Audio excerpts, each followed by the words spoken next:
Yung babae, araw-araw na nakabilang ang malaking tiyan. Ganito lang kaliit ang trabaho, mas malaki pa ang kita niya kaysa sa atin. Babae kasi siya. Yung tiyang ito. Hindi natin alam kung kaninong anak yan. Hehehe. Dalawang lalaki kayo. Dito kayo nagchichismisan. Hindi ba kayo nahihiya?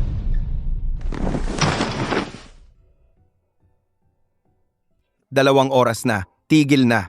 Alam mo ba? Dapat magpahinga ng husto ang buntis. Okay lang, kaya ko pa. Wag.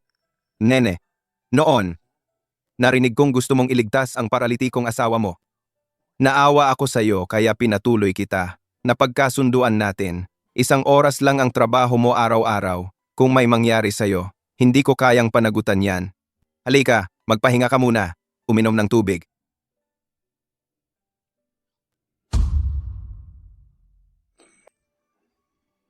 Boss, ano ito? Nene. Kahanga-hanga ang iyong katapatan. Ito na lang ang magagawa ko. Salamat. Hoy, anong nangyayari? Anong nangyayari?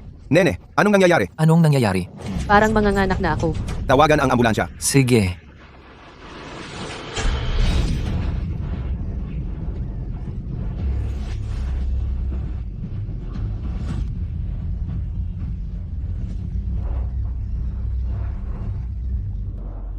Yang tiyan, tingnan mo.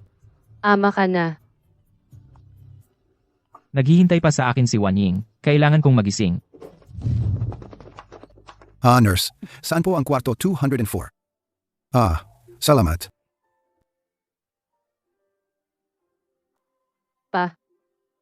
Ma, bakit kayo nandito? Humiga ka. Anong gagawin mo? Tutulungan ka ni Mama. Kailangan kong kumita ng pera. Kakakapanganak mo lang. Anong kikitain mo? Hindi pa nababayaran ang mga gamot ni Yang Tian. Yang tiyan. Dapat matagal na siyang namatay. Hoy, anong sinasabi mo? Mali ba ang sinabi ko? Ang anak kong babae, ibinuwis ang buhay para mag-anak para sa'yo. At araw-araw na nagpapakapagod sa labas para kumita ng pambayad sa gamot mo. Siya naman, araw-araw na nakahiga ng komportable doon. Gusto ko na siyang saktan. Hoy, anong ginagawa mo? Hoy, humiga ka ulit. Binabalaan kita. Kung lalabas ka sa pintuang ito, putulin ko ang relasyon nating mag-ama.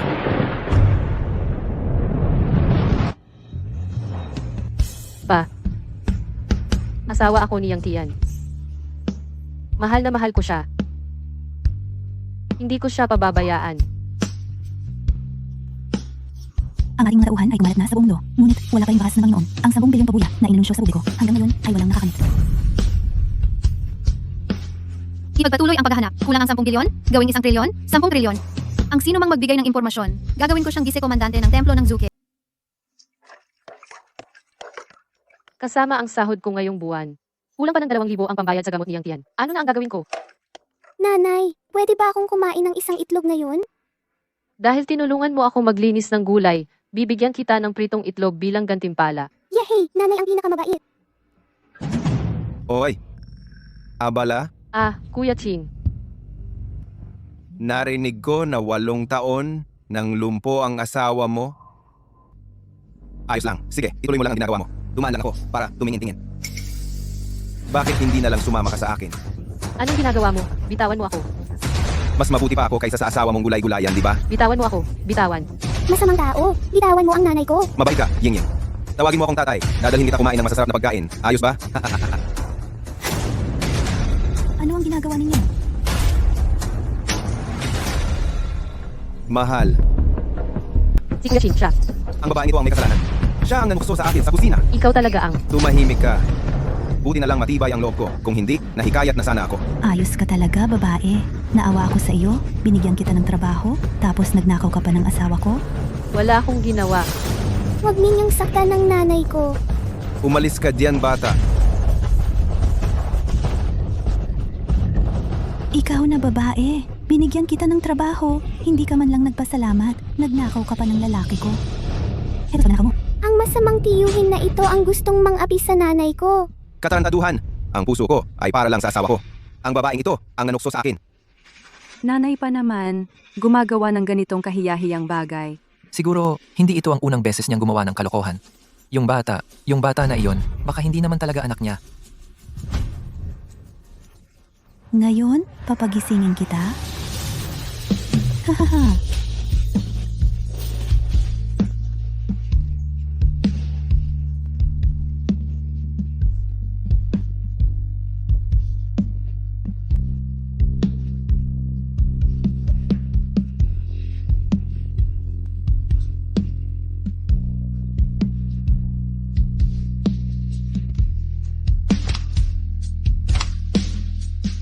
Yang Tian, hindi ko na kaya. Panginoon, nasaan na po ba kayo?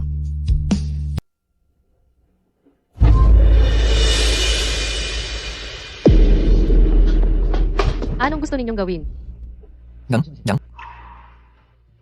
Hindi pa kumpleto ang bayad mo sa gamot. May huling paalala na mula sa itaas. Kailangang bakantehin ang kwarto ni Jiang. Wala kaming magagawa. Director Wang, pakiusap, bigyan ninyo pa kami ng 1 linggo. Mahal kong asawa at anak. Hindi ko kayo naprotektahan. Paumanhin. Binigyan na namin kayo ng sapat na panahon. Tio Wang, pakiusap. Bigyan ninyo pa kami ng kaunting panahon. Buisit. Kailangan kong magising. Ganito na lang. Ang kulang na bayad? Ako na ang sasagot. Pero para sa susunod na buwan, ikaw na ang bahala. Salamat, Director Wang. Ang kaya ko lang ay ito na. Ang natitira, ikaw na ang bahala.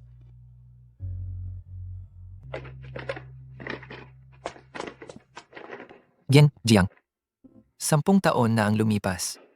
Si Jiang ay wala pa ring senyales ng paggising. Sigurado ka bang maghihintay ka pa ng matagal? Hanggat buhay ako, hindi ako susuko. Papa, gising ka na pala. Papa. Ngayon, ako at si Mama sabay na nagtrabaho para mag-ayos ng gulay para sa iba. Naghugas ng pinggan. Pero minura nila si Mama. Pinagmumura pa ako. Pinagbabato pa si Mama ng itlog. Huwag ninyong gagalitin ang pamilya ko. Gusto ninyong mamatay? Papa, kailan ka ba gigising? Kailan mo kami ipagtatanggol ni Mama? Ayaw kong makita si Mama na nahihirapan. Ayaw kong makita na nagsisitsismisa ng iba tungkol kay Mama. Gigising na ako. Ang mga humamak sa inyo ay pagbabayaran nila. Gagamitin ko ang lahat ng kapangyarihan ng Genlong Dian para punasan ang kahihiyan ninyo. Papa, gising ka na, please. Ayaw kong makita ang ibang bata na nagsasabing wala akong tatay. Ayaw ko ring marinig na sinasabi ng iba na iniwan kami ni Mama, na si Mama ay kabit.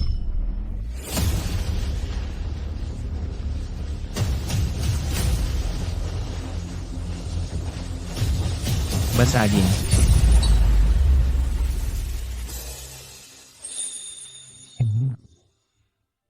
Papa, gising ka na.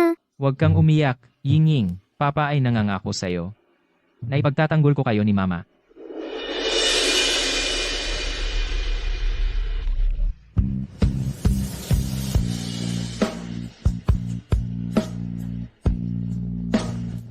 Yang Tian, gago ka. Gago ka. Binata, 10 taon ang tinulog mo ay ang gintong kabataan niya na nagising ka man lang ay dahil sa pagtitiyaga niya. Mabuti ang trato mo sa kanya. Nagtiis ka ng matagal.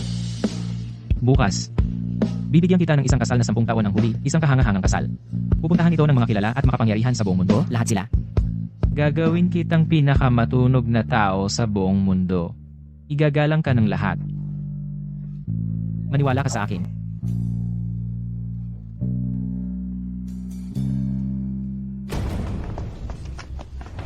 Ang mungkahi ni Qinglong na muling pumili ng bagong pinuno, alam na siguro ninyong lahat ito.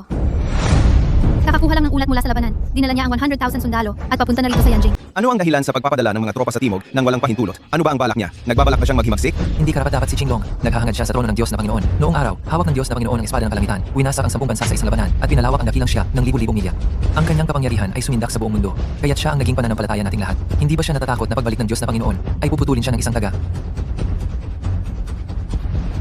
Prinsesa Juke, sa ngayon, si Qinglong ang namumuno sa hukbo patungong timog. Walang natitirang puwersa sa hilagang hangganan. Kung sasamantalahin ito ng mga dayuhan at lulusob, magiging napakasama ang kahihinatnan. Ang pinakamahalaga ngayon ay pakiusap ko sa inyong dalawa, Prinsesa Baihu at Prinsesa Xuanwu, na magpadala ng mga tropa upang tumulong at magbantay. Tumanggi na silang dalawa na sumunod sa utos. Malamang ay matagal na nilang pinag-usapan ito ni Qinglong. Ito, paano na ngayon ito? Kung nandito pa ang Diyos na Panginoon, hindi sila magkakaganyan. Diyos na Panginoon, nasaan na po ba kayo? Zuki. Kumusta ka na? Diyos na Panginoon, 10 taon na naming hinahanap kayo. Nasaan na po ba kayo? 10 taon na ang nakalipas, nagpakasal ako sa Haicheng. Ngunit ako'y sinumpa ng bansa ng Nanwu sa isang bigwang libol at 11 bilang. Ang aking asawa, si Jiang Wanying, ang nag-alaga sa akin ng mahirap sa loob ng 10 taon. Ang ordinaryong pamilyang ito ay nagbigay ng napakaraming sakripisyo para sa akin. Ngayong nagising na ako, hindi ko siya bibiguin. Gagamitin ko ang buong templo ng Jianlong bilang kapalit upang magdaos ng piging at gawin siyang reyna. Upang punasan ang kahihiyan ng kanyang sa loob ng 10 taon. Gagawin ko siyang pinakamarangal na babae sa buong mundo. Gagawin ko ang kanyang pamilya na nangungunang mayamang angkan sa dakilang siya. Tinatanda po ang utos ng Diyos na Panginoon.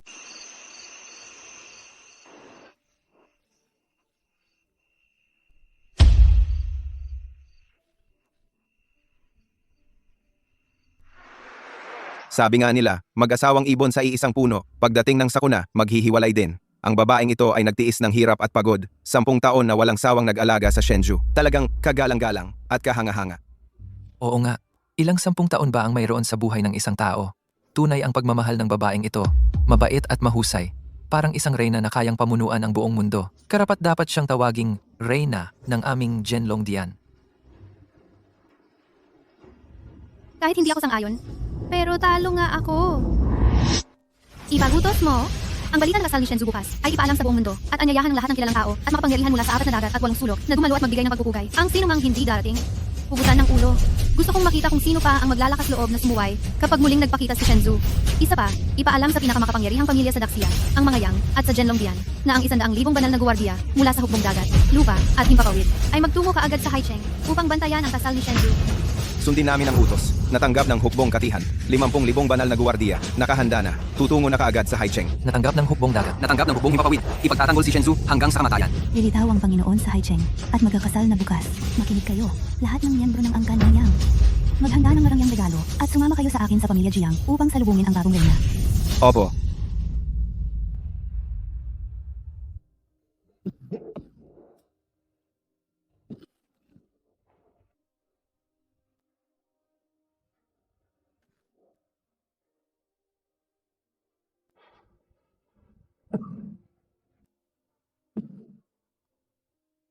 Ito lang ang kinain nyo?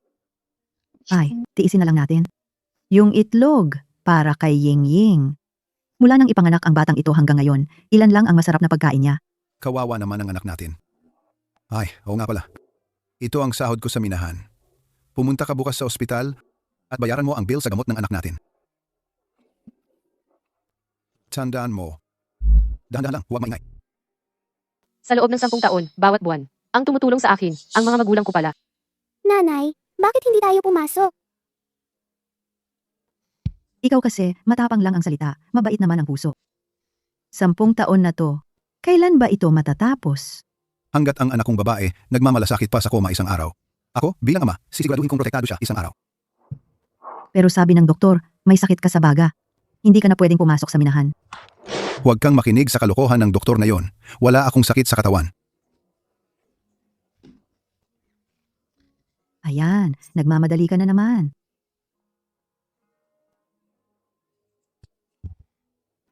Yung pera sa demolisyon, kinuha na ni Xiaohu at ng asawa niyang yon. Inagaw nila. Kung hindi ako pupunta sa minahan, saan ako kikita ng pera? Tatay. Nanay. Lolo at Lola. Ying Ying, bakit kayo nandito?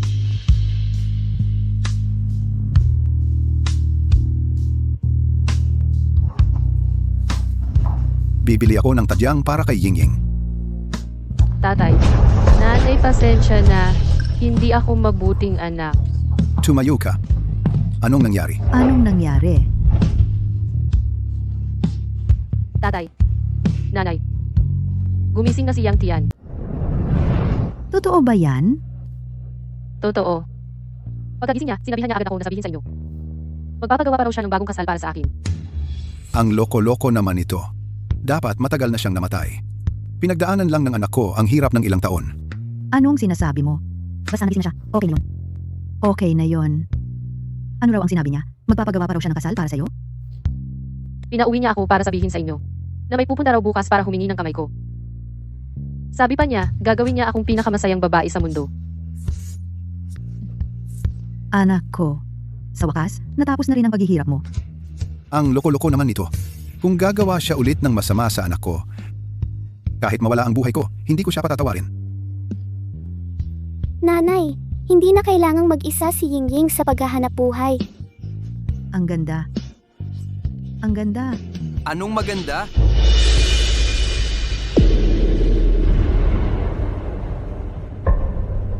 Xiao, Iran, may gusto akong pag-usapan sa inyo.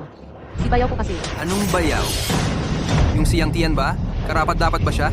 Kakakuha lang natin ng pera mula sa demolisyon. Agad-agad siyang sumingit para humingi ng parte. Ang bilis ng balita sa kanya. Anong ginagawa mo? Kapatid mo si Wan Yi. Walang kwentang tao yan. Jiang Wanying. Sasabihin ko sa'yo, wala kang makukuhang kahit piso mula sa pera ng demolisyon. Lahat sa akin yan. Gago. Ikaw, tumahimik ka. Xiao Hu, tigilan mo na yan ha? Gusto mo bang patayin ang tatay mo sa galit? Mali ba ang sinabi ni Jiang Hu? Mula pa noong unang panahon, ang pera mula sa demolisyon ay para lang sa mga anak na lalaki, di ba? Ikaw, isang babaeng napangasawa na. Saan ka kumuha ng mukhang bumalik para humati sa pera? Hindi ko naisip na humati sa pera.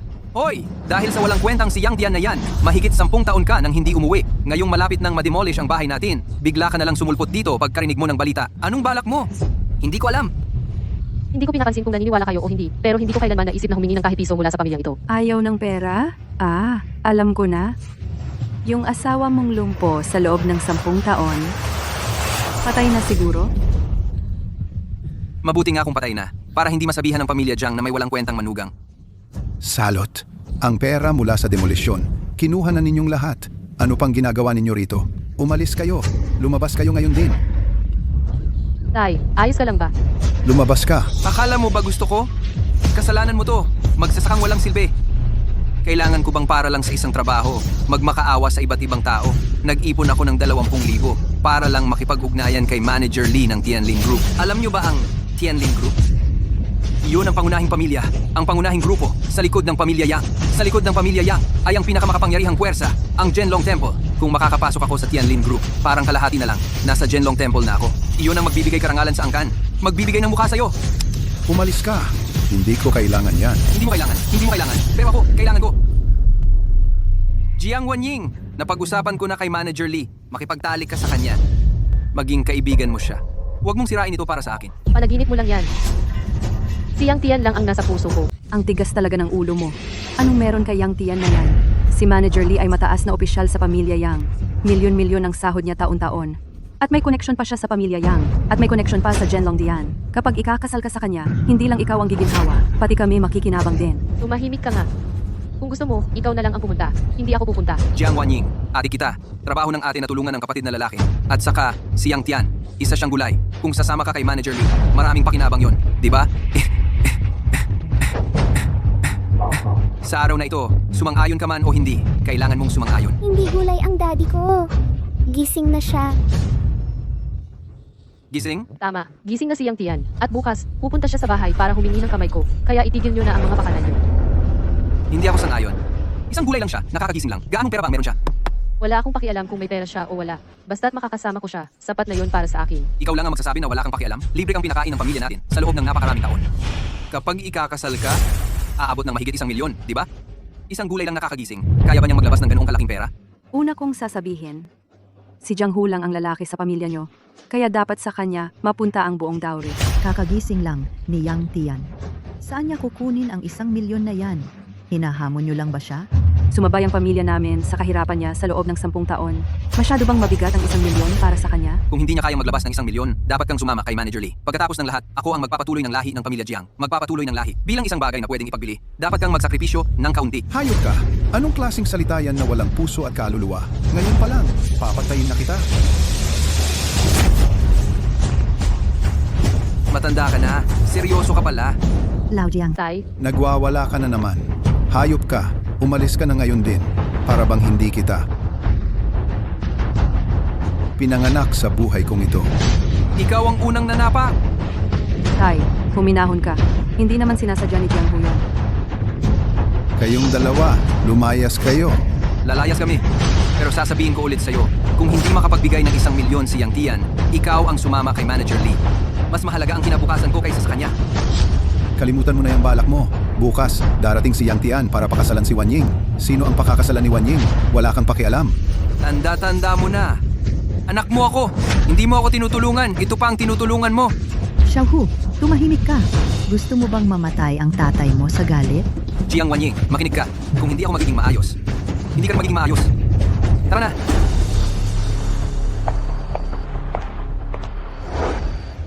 Ay, buisit. Bakit ngayon pa nagising si Yang Tian? Kung hindi matutulog si Manager Lee kay Jiang Wanying, sayang lang ang 20,000 ko. Isang bagay lang yan na 10 taon nang walang malay. Paano ihahambing kay Manager Lee? Sabi ko, ganito. Tumawag ka ngayon kay Manager Lee. Sabihin mong bukas siya pumunta. Gawin na lang natin ng puwersahan. Sino nga ba ang ikakasal bukas? Hindi pa sigurado. Matalino talaga ang asawa ko. Nakatanggap ng utos mula sa pamilya. Dala ang mga hando. Nagmamadali papunta sa pamilya Jiang para sunduin ang nobya. Tanghaling tapat, masayang oras. Kailangan masundo si Binibining Jiang papunta sa Tianjin Hotel.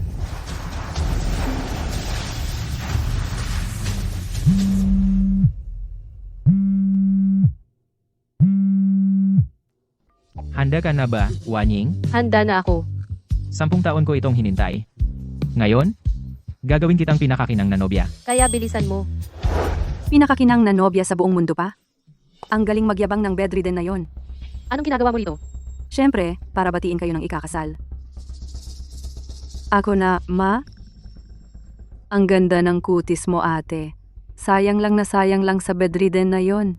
Nasa kanya ka ng 10 taon. At sa mga susunod, hindi mo alam kung anong hirap ang daranasin mo. Anong ibig mong sabihin? Papa, ang ibig kong sabihin, kaysa ipakasal ang ate ko kay Yang Tian na yon, mas mabuti pang sumama siya kay Manager Lee para maginhawa ang buhay. Mabait naman si Manager Lee. Hindi ganoon. Hindi mo talaga pakakasalan yung bedridden? Ang pag-asawa para sa ating mga babae, parang pangalawang pagkakataon sa buhay. Kapag mali ang napili mong lalaki, habang buhay kang maghihirap. Naniniwala ako na hindi papahuli si Yang Tian kanino man. Sa kalagayan niyang bedridden, wala siyang pera, wala siyang kapangyarihan. Paano siya makakapantay kay Manager Lee? Ginagawa lang naman ito ng kapatid mo para sa ikabubuti mo. Kapag naging kabit ka ni Manager Lee, pagkatapos, hindi ba magiging maayos ang buhay ng buong pamilya natin? Hindi ba magiging...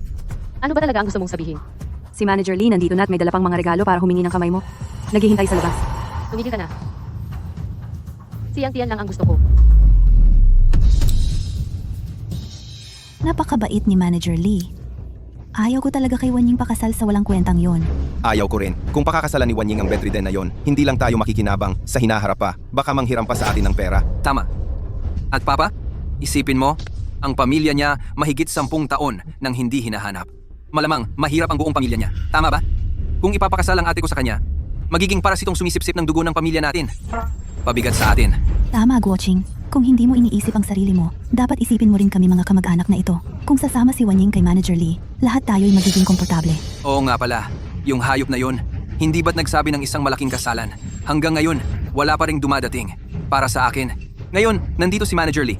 Hayaan mo si Manager Lee kasama ang ate ko para tapusin na to. Tito Jiang, ito ay espesyal kong inihanda para sa inyo. 100 taong alak. Ang alak na ito ay espesyal mula sa Zhenlong Hall. Kapag ininom ito, magiging balanse ang yin at yang at lalakas ang iyong espiritu. Talagang napakahalaga nito. Malaki rin ang naitulong ko sa grupo. Kaya naman iginawad sa akin ang maliit na bote na ito. Ngayon, ibibigay ko ito sa inyo. Napakasinsere ni Manager Lee. Agad-agad, napakamahal na regalo ang ibinigay. Tanggapin mo na. Ay, isang bote lang ng alak yan. Basta ngayong araw, makakasiping ako ng kapatid mo. Tayo na ay magiging pamilya.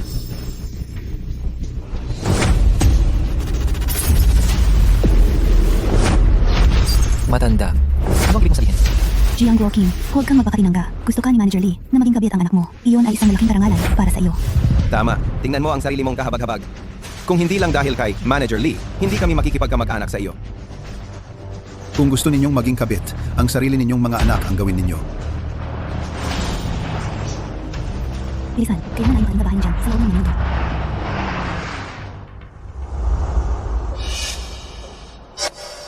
Oy, Kuya Lee. Kumusta? Maganda. Mas may dating pa kaysa sa balita. Gusto ko ang ganitong klase. Yung tapat at hindi nagbabago. Ate, ito ang sinasabi ko sa'yo. Si Manager Lee. Kapag naging kayo na, yayaman na ang pamilya natin. Asawa na ako ni Yang Tian. Hindi ako magpapakasal muli at hindi ako magiging kabit ng sinuman. Ngayon ang araw ng kasal ko. Bilang mga kamag-anak, halika, malugod ko kayong tinatanggap. Ngunit kung may masamang balak kayo, lumayas kayo ngayon din. Weh, anong klaseng kasal ang magagawa ng ganoon? Kuya Lee, mamaya itatali ko siya sa kwarto. Ikaw na ang bahala sa kanya. Kapag tapos na ang lahat, ikaw na ang lalaking ikakasal ngayon. Maglakas loob ka. Umalis ka dyan, matanda! Halika rito. Hayop ka. Bitawan mo ang kapatid mo. Jiang Guoqing, huwag kang magpakatigas ang ulo. Hayaan mong makatulog si Manager Lee sa anak mo. Ang lahat nating kamag-anak ay aangat sa buhay. Para sa aming mga kamag-anak, isakripisyo mo na lang ang anak mo. Ano naman? Bitawan mo. Bitawan mo ako? Bitiw ka. Bitawan mo ako. Sino ang nagkakagulo rito?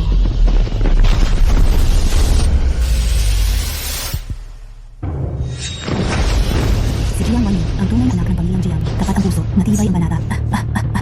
10 taong pagtitiis, nakakabugaw ng damdamin. Si Yang Tian, ang pangulo ng pamilya, ay narito ngayon para kunin ng kamay. Ako si Yang Ying ng pamilyang Yang, atas ng pangulo, ay nagdala ng 3 antas ng dote. Una, nagkakahalaga ng trilyon. Lahat ng shares ng Tianlin Group. Pakipirmahan po, Binibining Jiang. Ano? Lahat ng shares ng Tianlin Group na nagkakahalaga ng trilyon? Ikaw ay mula sa angkan Yang? Panginoon, si Yang Tian ba ang tinutukoy mo?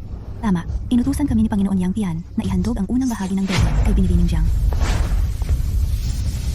Ang unang bahaging ito ng DOT ay tinatawag na yaman. Ito ay ang Tianlin Group, kasama ang lahat ng pag-aari ng 10 pangunahing industriya nito. Makakatulong ito kay Binibining Jiang na umangat ng husto, lampasan ang antas ng kanyang buhay, at maging ang pinakamayaman sa Jiangnan. At maging ang pinakamayaman sa Jiangnan. Yayaman na ang angka ng Jiang. Hindi ko inakala na ganoon pala kalakas ang taong nasa koma. Kung alam ko lang, ipinakasal ko na sana ang anak ko sa kanya. Yang Tian, sino ka talaga? Imposible. Ang Tianlin Group ay may halagang trilyon. Ito ang pangunahing industriya ng angkan ng Yang at may proteksyon pa ng Zhenlongdian. Paano posibleng basta-basta na ibigay sa isang magsasaka? Kayong mga walang galang sa aming Panginoon ng Yang, ang laki ng kapalaran ninyo. Mga tauhan, takpin sila. Hindi! Bakit ako dinadakip? Kapatid niya ako! Hindi niyo ako pwedeng ganyanin! Ate, alam mo na ang pagkakamali ko! Patawarin mo na ako! Tulungan mo naman ako. Wan Ying, tingnan mo. Huwag na lang. Pakawalan mo na sila. Ngayon ay araw ng aking kasayahan. Huwag na tayo magkaroon pa ng gulo. Kung iyan ang kagustuhan ng Panginoon, pakawalan na sila. Umalis kayo. Binibining Yang. Si Yang Tian. Naghanda na ang Panginoon sa Tianlin Hotel ng isang marangyang biging para sa iyo, Binibining Jiang, Binibining Jiang. Dumating na ang tamang oras. Sumama ka sa akin, patungong Tianlin Hotel. Ang Tianlin Hotel. Iyon ang pinakamagandang pitong-bituing hotel sa buong bansa. Buisit. Si Yang Tian, isang taong kakagising lang mula sa koma. Paano siya magiging Panginoon ng angkan ng Yang? Halika, Wan Ying. Salubungin mo ang iyong kaligayahan. Binibining Jiang, saan na po?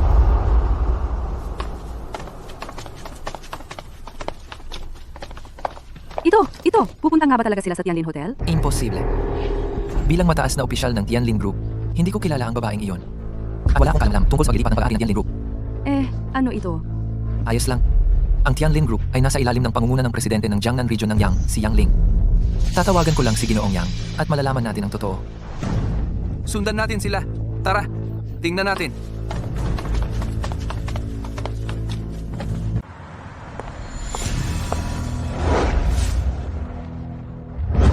Talagang yumaman na ang pamilya Jiang.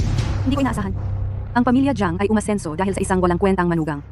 Parang isda na biglang nabuhay muli. Si Yang Tian ba yon? Gumagamit ng ganito kagandang bulwagan? Hindi naman siguro siya ang tunay na pinuno ng pamilya Yang? Kakatawag ko lang kay Young Master Yang Ling, ang presidente ng Yang family sa Jiangnan. Ang pinuno ng pamilya Yang ay hindi nagdaos ng kasal. At lalong walang Tianlin Group na ibinigay bilang regalo. Kaya lahat ng ito ay peke. Sabi ko na nga ba, si Yang Tian na yan. Paano siya magkakaugnay sa pamilya Yang, ang pinakamayamang pamilya sa Daxia? Malapit na ang tamang oras. Nasa daan na ang pinuno. Pakihintay lang sandali. Miss Jiang, ito ang unang regalo. Pakipirmahan po. Napakamahal nito. Hindi ko ito matatanggap. Hintayin muna natin sila. Ano ba ang pagpapanggap mo diyan? Regalo ito ni Yang Tian para sa ate mo. Ano ba ang ginagawa mo? Hindi pa rin ninyo nauunawaan? Wala talagang regalo. Lahat ng ito ay palabas lang niya. Isang drama lang. Peke lahat. Yingying, peke ba ito? Hindi ko kayo niloloko. Nagising na talaga si Yang Tian. Alam ko na. Siguro nagising yung walang kwentang si Yang Tian. Walang pera para sa therapy. Kaya kasabwat mo siya sa panlolokong ito. Para lang makakuha ng pera sa kasal? Kaya pala, ang sama-sama niya. Gusto niya tayong lokohin para sa pera natin. Kaya pala biglang sumwerte ang pamilya Jiang. Mayayaman na raw sa Jiangnan. Mga gago. Jiang Guoqing, ang kapal ng mukha ng pamilya ninyo. Nagpakasal ng peke para lang makaloko ng pera sa kasal? Kayang-kaya ninyong gawin? Tama, tama. Tito Jiang, huwag kang mag-alala. Totoo ang lahat ng sinasabi ko. Papunta na rito ang pinuno ng pamilya. Totoo ang lahat. Kung ganoon ang sinasabi mo, ibinigay mo talaga ang Tianlin Group. Kay Jiang Wanying, Tama. Katawa-tawa. Ang Tianlin Group namin ay nagkakahalaga ng trilyon. Kahit 1,000 bahagi lang ang ilipat, hindi kayang abutin ng mga ordinaryong tao na tulad ninyo. At saka, bilang mataas na opisyal ng Tianlin Group, bakit hindi kita nakita kailanman? At hindi ko rin narinig ang tungkol sa paglilipat ng shares. Dahil hindi ka karapat-dapat. Kayabangan, nagpanggap ka pa bilang miyembro ng pinakamayamang pamilya sa Daxia, ang Yang, mula ngayon sa Daxia. Wala ka ng pag-asang mabuhay. Walang lugar para sa akin sa Daxia? Tama. Gaano kataas ang kalagayan ng mga Yang? Paano kayang magpanggap ang mga hamak na tulad ninyo? Ngayon, patay kayo. Rida, huwag kang magbintang ng walang basehan. Oh, gusto kong marinig. Paano ako mamamatay? Ang pangyayaring ito ngayon, inaulat ko na sa Board of Directors. Ang chairman ng aming Tianlin Group ay isang tunay na miyembro ng pamilyang Yang. Kapag nalaman niya ito, talagang imbestigahan niya ng husto. At ikaw, siguradong mamamatay. Ganoon ba? Sa harap ko, malamang hindi siya magwawala. Ang yabang mo naman. Si Miss Yang yun, tama ba? Tingnan natin. Oo nga pala. Pati ikaw, aking minamahal na Wanying. Bilang mastermind sa likod ng pangyayaring ito, ikaw at si Yang Tian, pareho kayong mamamatay. At kayong lahat, kapag nagalit ang pamilyang Yang, ang mga kamag-anak at kaibigan ninyong ito, walang makakatakas. Sa pagdating ng panahon, hindi lang sa Haicheng, kundi sa buong Daxia, wala na kayong pag-asang mabuhay. ano? Kasama rin kami? Jiang Wanying, ikaw na babae. Kung gusto mong mamatay, huwag kaming isama. Jiang Guoqing, ganito ang anak na pinalaki mo. Naghanap pa ng magpapanggap bilang miyembro ng Yang. Kapag naapektuhan kami, hindi kita patatawarin. Ang pagiging kamag-anak ng taong tulad mo, talagang malas na malas. Matanda, ano na ang gagawin natin? Jiang Wanying, ikaw at si Yang Tian, mga basura lang ang buhay ninyo. Walang pakialam kung mamatay kayo. Ang buhay namin ay napakahalaga. Gusto mo ba kaming patayin? Lee, Manager Lee. Isa kang mataas na opisyal ng Tianlin Group at malapit ka kay Ginoong Yang Ling, ang presidente ng Jiangnan General Region ng Yang Family. Ikaw lang ang makakapagligtas sa amin ngayon. Nakikiusap ako. Tulungan mo kami. Gusto mong tulungan ko kayo? Pwede rin naman. Kasama lang, kailangan ko ngayon ng isang aso sa tabi ko. Kung papayag siya na maging aso ko, maaari ko kayong tulungan at malaki pa ang posibilidad na makakuha kayo ng trabaho sa Tianlin Group. Ano pang hinihintay mo? Pumayag ka na kay Manager Lee? Maging babae ni Manager Lee, anong masama doon? Hindi. Makinig kang mabuti. Hindi babae. Aso. Anong masama sa pagiging aso? Ano pang hinihintay mo? Pumayag ka na kay Manager Lee. Tama, pumayag ka na sa manager, pumayag ka na sa manager, pumayag ka na sa manager. Siya ay pamangkin ninyong lahat. Paano niyo siya magaganyan? Hindi ba't para din naman sa kanya ito? Mas magiging maayos ang buhay niya kasama si Manager Lee? Kahit na maging babae lang niya. Anong masama doon? Tama. Makapagsilbi sa isang matagumpay na tao tulad ni Manager Lee. Marami ang nangangarap noon. Panaginip niyo yan. Kung gusto niyong maging aso, kayo na lang. Jiang Wanying, ikaw, isang babaeng may anak na? Pinapayagan ka pang maging aso ni Manager Lee? Malaking karangalan na yan para sa'yo. Ano ba? Gusto mo bang pakasalan ka ni Manager Lee? Tama? 10 taon ka nang hindi naaaliw ng lalaki? Malamang nangangailangan ka na. Sa tingin ko, dapat ngayon pa lang ay sumama ka na kay Manager Lee para magtalik. Jiang Guoqing, sabihan mo ang anak mong pumayag na. Kung wala ang pakiusap ni Manager Lee, mamamatay ang buong pamilya ninyong Jiang. Kung hindi pa papayag ang babaeng ito, mamamatay na tayo. Pagdating ng panahon, mawawalan ng kapagmana ang angkan ng Jiang. Tama, kapag pumayag siya, hindi lang tayo mabubuhay. Makapag-enroll tayo sa Tianlin Group. Napakagandang pagkakataon. And, Ki. Ikaw? Kayong lahat. Pagpugayan ng pagbabalik ng Panginoon. Pagpugayan ang pagbabalik ng Panginoon. Panginoon, malapit na ang tamang oras. Dara na tayo makyat. Ang ipinagagawa ko sa'yo, kumusta na? Nagawa ko na po ayon sa utos ninyo. Hintayin na lang natin na kusang mahuli ang ilan. Mabuti. Maghanda ka na. Ying Ying. Ngayong araw, ikaw ang maniningning. At magiging pinakamakinang sa lahat. At ako, para sa iyong kinang, ang maglalagay ng landas. Nakita mo na ba ng malinaw, Miss Chan? Ang mga taong ito, tanging pera ang habol sa'yo. Ginagawa ka lang nilang hakbang para makapasok sa Tianlin Group. Kung masasaktan ka man o hindi, wala silang pakialam.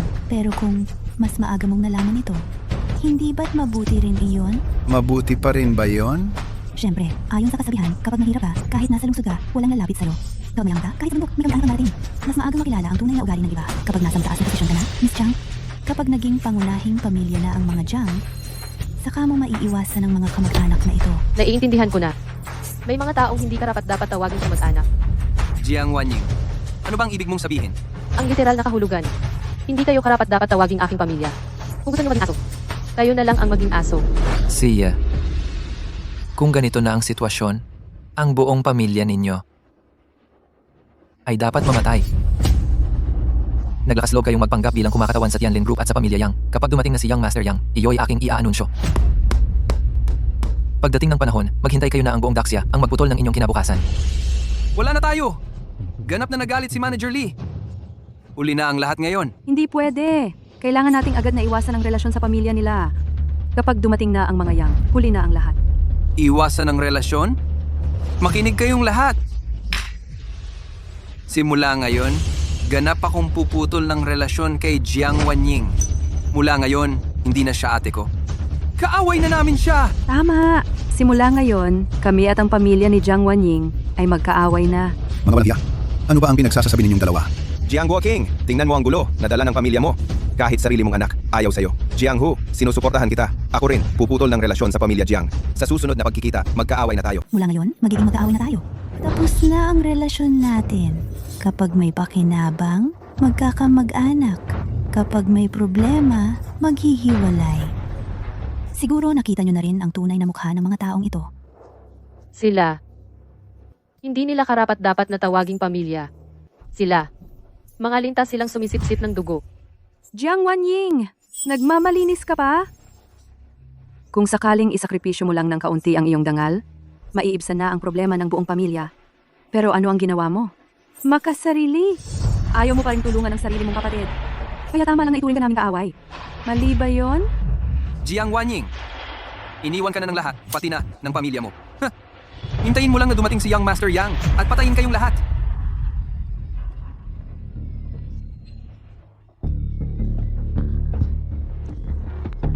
Halika.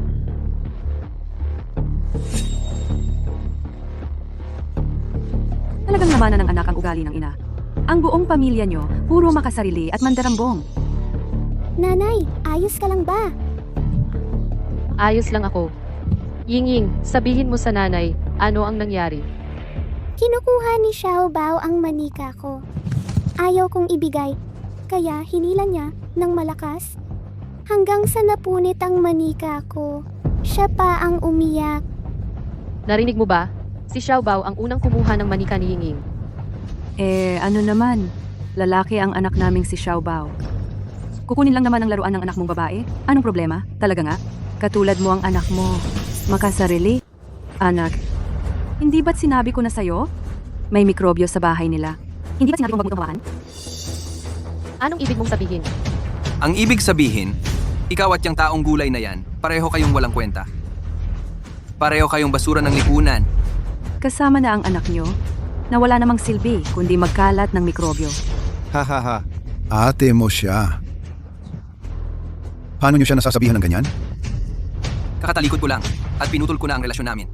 Siya at yung asawa niyang walang kwenta, naglakas loob pang magsabing sila'y mga Yang. At sabi pa'y bibilhin nila ang Tianlin Group. Hintayin niyo lang ang mga Yang at pagpuputol-putulin kayong dalawa at ipapakain sa aso. Karapat dapat nga silang mamatay. Pero, hindi pa tapos ang usapan tungkol sa pag-iyak ng anak ko. Ano ang gusto mong gawin?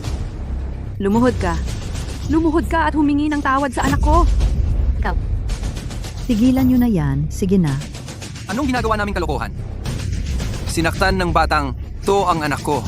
Bilang ama niya, kailangan kong maghiganti. Sa tingin ko, kailangan mong lunukin na lang yung galit mo.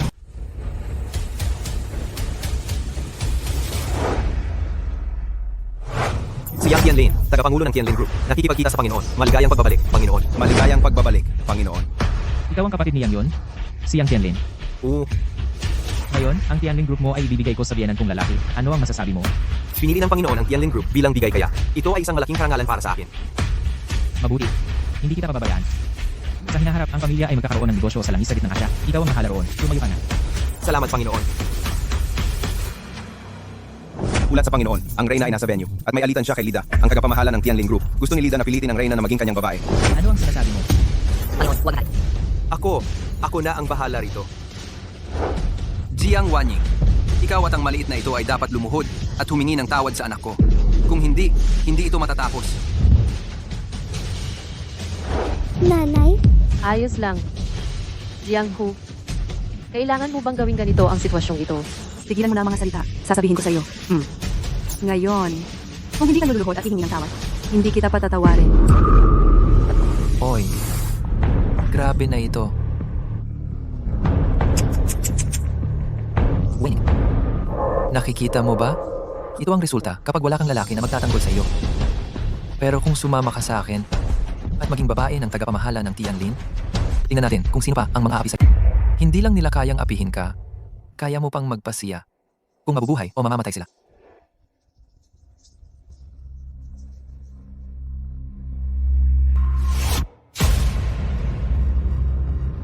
Manager Lee, hindi ba masyadong mali ang sinasabi mo?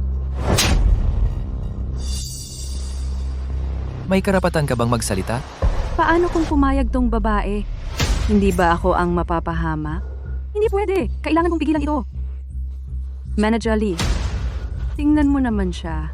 Walang ganda, walang katawan, may dalang anak na ilang taon na. Hindi ba ito isang matandang asawa? Tama, isa lang siyang probinsya ng matanda. Hindi siya karapat-dapat sa'yo. Ganito na lang? May kilala akong ilan na magaganda ang katawan. Ipakikilala ko sa'yo. Tumahimik ka. Ganito ang gusto ko. Gusto ko lang ng ganitong babaeng may dating.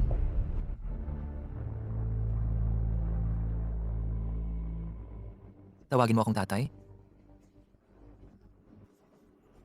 Wenying, basta't maglingkod ka ng maayos sa akin.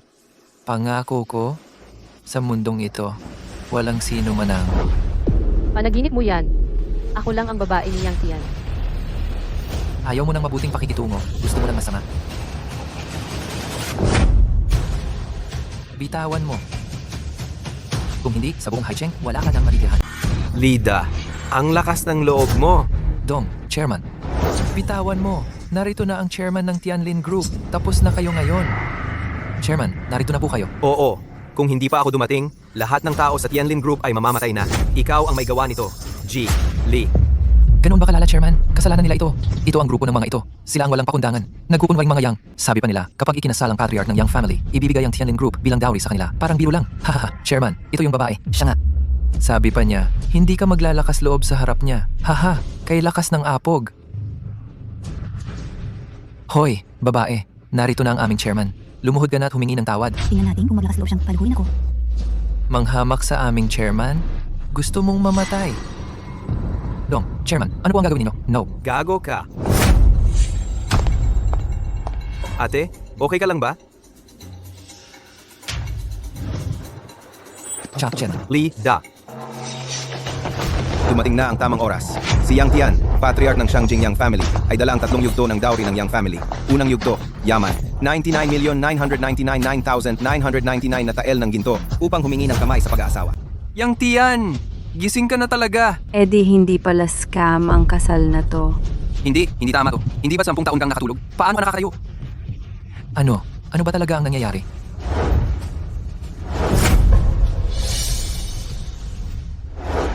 Tatay, dumating ka na rin. Ying-Ying. Bakit nasira ang manika mo? Bukas, bibilhan kita ng bago. Okay ba? Bakit ayaw mo na ba ng manika, Ying-Ying? Gusto ko, pero mas gusto ko na nandito ka, tatay. para walang mga has na masamang tao na apihin ang nanay.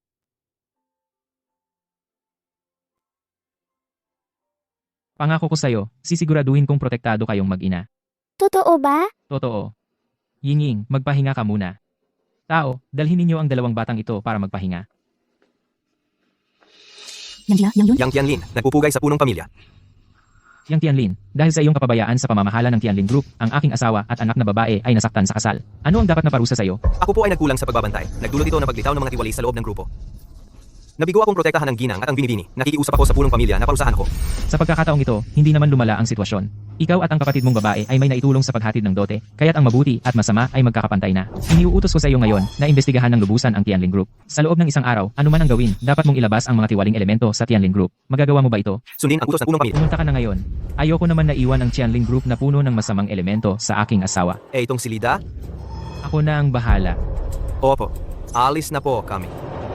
Tumayo ka na rin. Anong nangyari? Kanina, yung chairman ng Tianlin Group ay lumuhod pa sa kanya. Baka naman. Siya nga talaga ang puno ng pamilyang Yang. Hindi ba't sabi ni Supervisor Lee na iba ang puno ng pamilyang Yang? Pasensya na, Ying-ying. Na-late ako. Tatay, nanay, bilang manugang ninyo, nahihiya ako sa inyong dalawa. Nahihiya ako kay Ying-ying. Hayop ka. Alam mo ba kung gaano karami ang isinakripisyo ni Ying-ying para sa'yo sa mga nakaraang taon? Kahit na ako'y naging koma sa loob ng 10 taon, ngunit sa loob ng 10 taong iyon, ang mga paghihirap na dinanas ni Ying-ying, ang mga hirap na kanyang tiniis, alam ko ang lahat. Huwag ninyong saktan ng nanay ko. Huwag kayong mag-alala. Simula ngayon, simula sa napakagandang kasalang ito, Jiang Wanying, ang asawa kong si Yang Tian, ay magiging bantog sa buong mundo. At igagalang ng lahat. Sumisikat ang araw ng tagumpay, nagkakaisa ang puso't diwa. Ang regalo ng punong Yang sa reyna ng tahanan, isang Longhua Manor na nagkakahalaga ng 99,900,000. Isang kahon ng ginto. Isang toneladang ginto. Itong walang kwenta. Paano nagkaroon ng ganito karaming pera? Si Yang Hoy, bayaw mo. Hindi kaya siya talaga ang pinuno ng pamilyang Yang? Yung mga ginawa natin kanina, hindi kaya? Ang pinakamayayamang pamilya sa Daxia, iisa lang ang Yang. At ang pinuno ng pamilyang Yang ay si Yang Yu. Kahit na mayaman pa yang basura na yan, maliit na pamilya lang yan. Kumpara sa tunay na Yang family sa Shangjing, parang langgam lang yan. Pero ito, kanina, ang chairman ng Tianlin Group, lumuhod pa sa kanya. Ano naman yung pagluhod? Malamang isa lang siyang pinuno ng maliit na sangay ng Yang family. Mas mataas lang ang ranggo niya. Ang pagluhod ng chairman, galang lang yon. Kahit na sangay lang, hindi natin kayang kalabanin. Kahit na siya ay isang pamilya sa sangay lang, o kahit pa siya ang pinuno ng pangunahing linya ng Yang, mamamatay pa rin siya ngayon. Manager Lee, may bagong natuklasan ka ba? Alam niyo ba yung Longhua Manor na dinala niya? Iyon ang pinakamagandang gusali sa kasaysayan ng Daxia. Malamang ang Dragon Taming Temple's Divine Master lang ang may karapatang pumasok doon. Kahit na ang 4 Heavenly Kings ang gustong pumasok, kailangan pa rin nilang magpaalam. Yung sinasabi mo ba ay yung Longhua Manor na hindi na nabuksan mula nang mawala ang Divine Master 10 taon na ang nakalipas? Itong gagong to, nagpanggap na ibinigay sa Tianlin Group.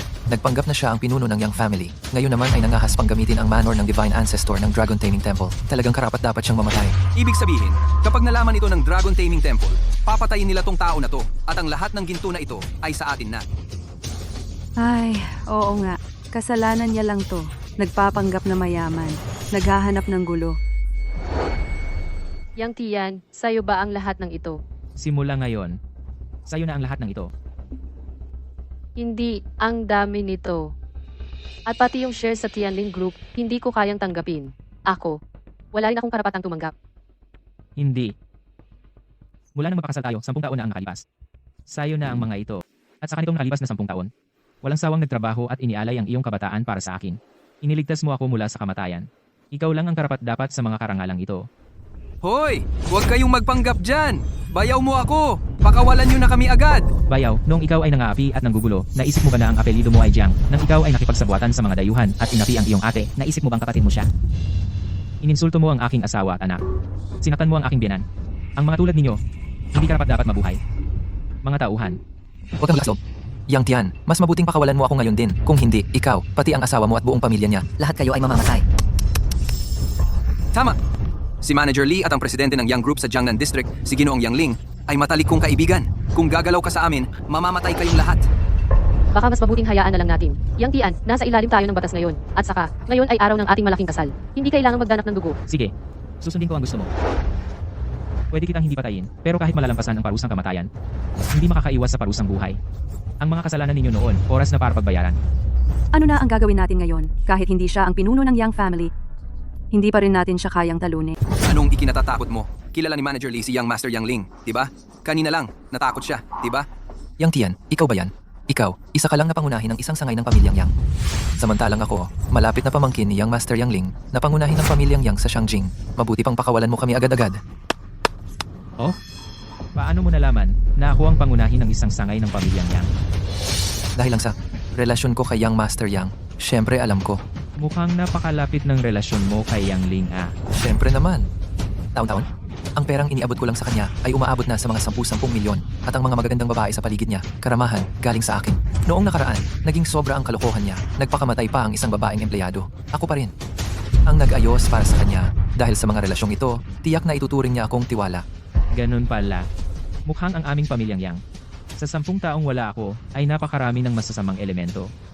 Yang Tian, anong pagpapanggap yan? Isa ka lang na pangunahin ng maliit na sangay ng pamilyang Yang. Pakawalan mo na kami. Binibigyan kita ng 10 segundo para pakawalan kami. Kapag dumating na si Young Master Yang, mawawala ka nang walang natitirang bakas. Pakawalan niyo kami. Kung hindi, hindi kayo patawarin ni Young Master Yang. Kaya si Yang Ling ang inyong sandigan. Sayang. Hindi na ninyo siya mahihintay. Ano ang ibig mong sabihin? Magagawa ninyo akong saktan? Hindi kayo palalampasin ni Ginoong Yang at hindi ka rin palalampasin ng mga autoridad. Pagkatapos nito sa Daksha, wala nang lugar para sa iyo.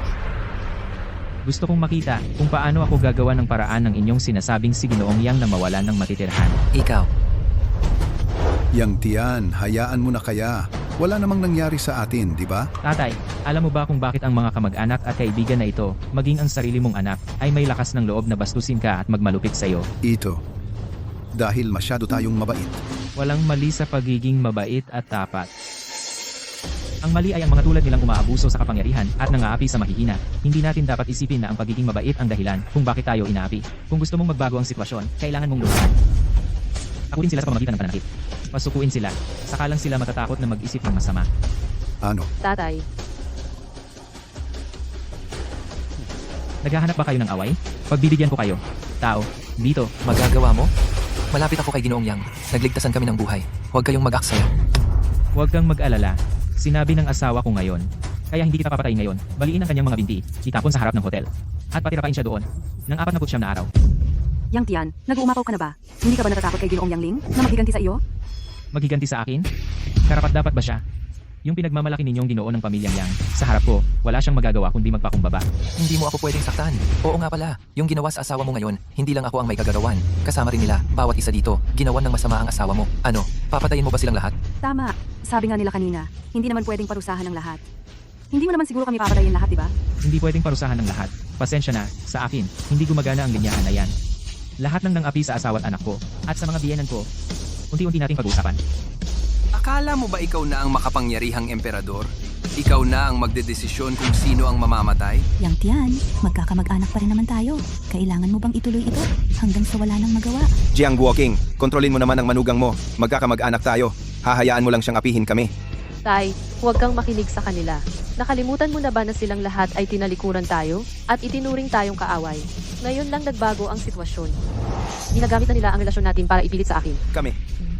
Nagtatanggol lang naman kami. Tigas na ugali lang ng tao yan. Ayos, nagkakagulo na. Basta maantala lang ang oras at dumating si Ginoong Yang, magdudusa kayo. Kaya ang paraan ninyo ng pagtatanggol ay ang ipagkanulo ang kapakanan ng iba at ipahamak sila. Noon pa man, para rin naman iyon sa kapakanan ng ate ko. Hindi ko naman alam na magigising ka pala. Gusto ko lang naman, makahanap siya ng magandang kinabukasan. Oo nga, kami naman. Ay para lang naman kay Ate Wanying. Para kay Wanyin, ganoon ba? Eh bakit nung papasok pa lang ako, pinilit ninyong magluhod at humingi ng tawan ang mag-ina? Ano ang masasabi mo? Ikaw, sabihin mo sa akin. Paano naging para sa kapakanan niya yon? Dapat makitang tratuhin sa parehong paraan, para sa ikabubuti mo. Kasi yung batang yon, ang nagpaiyak sa anak ko. Malibang hingin ko ng apology? Sinong bata ang sinasabi mo? Sampalin mo siya. Yang Tian, anong balak mo? Ang anak ko, si Yang Tian, kahit pa ang pinakamahusay na mandirigma ng kalaban ang dumating, ay dapat magluhod. Paano ninyo siya matatapakan kung hindi lang dahil sa magulang ko? Patay na siya ngayon. Ang talino mo. Gusto mong guluhin ang sitwasyon para makadelay. Ano? Kung may bayag ka, hintayin mo si Yang Master Yang. Oo nga, kung lalaki ka, hintayin mo si Ginoong Yangling. Tingnan natin kung matapang ka pa. Takot ka siguro, no? Nagmamalaki ka lang sa harap namin, pero sa harap ng tunay na mayaman. Wala ka! Huwag kang papadala sa pang-aasal niya. Alam ko. Mukhang hindi pa rin kayo sumusuko. Bibigyan ko kayo ng pagkakataon para makita ninyo ng personal. Ang inyong pinagkakatiwalaan, ang inyong sandigan. Nadurugin ng paisa-isa. Sa huli, ang pinagkakatiwalaan ninyo ay wala kundi ang Yang family sa Beijing. Kung ganon, bibigyan ko kayo ng pagkakataon. 3 minuto. Ipatawag ninyo si Yang Ling dito. Ipapakita ko sa inyo kung paano siya luluhod at hihingi ng tawad sa harap ko. Ngayon, gagawin ko ang lahat para lubusan kayong mapahiya. Para malaman ninyo na ang sinasabi ninyong makapangyarihang tagapagtanggol. Sa harap ko, hindi man lang katumbas ng isang utot. Yang Tian, ang yabang mo. Hintayin mo lang.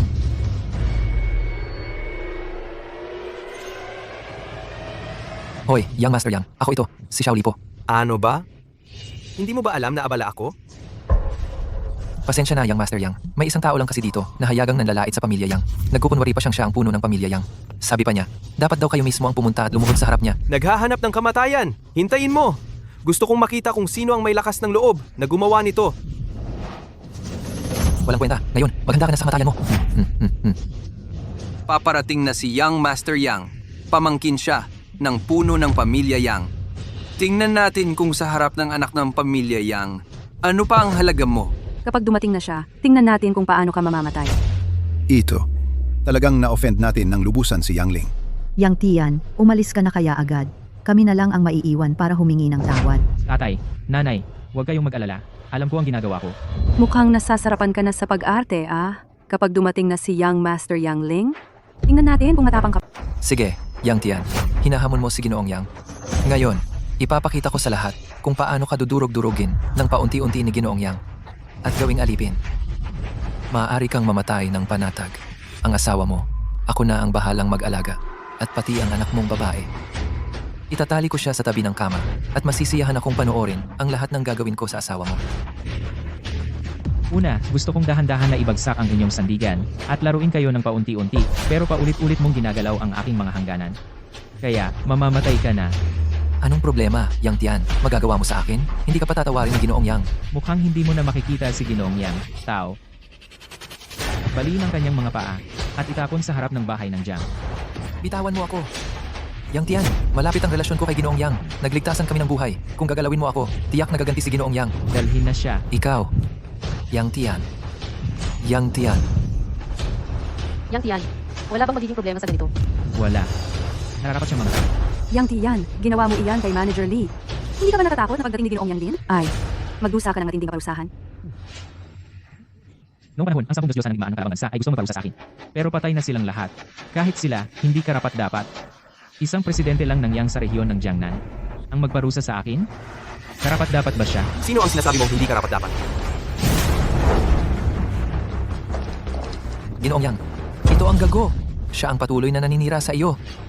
Ito ang lalaking ito. Hindi lang niya kinainisan ka. Kung hindi, ay naglakas loob pa siyang magpanggap bilang ang puno ng pamilyang Yang. Ito ay talagang isang paghamon sa inyong kapangyarihan. Dapat siyang parusahan ng husto. Tama. Ang manghamon sa pamilyang Yang, dapat baliin ang kanyang mga paa at kamay bilang babala sa lahat.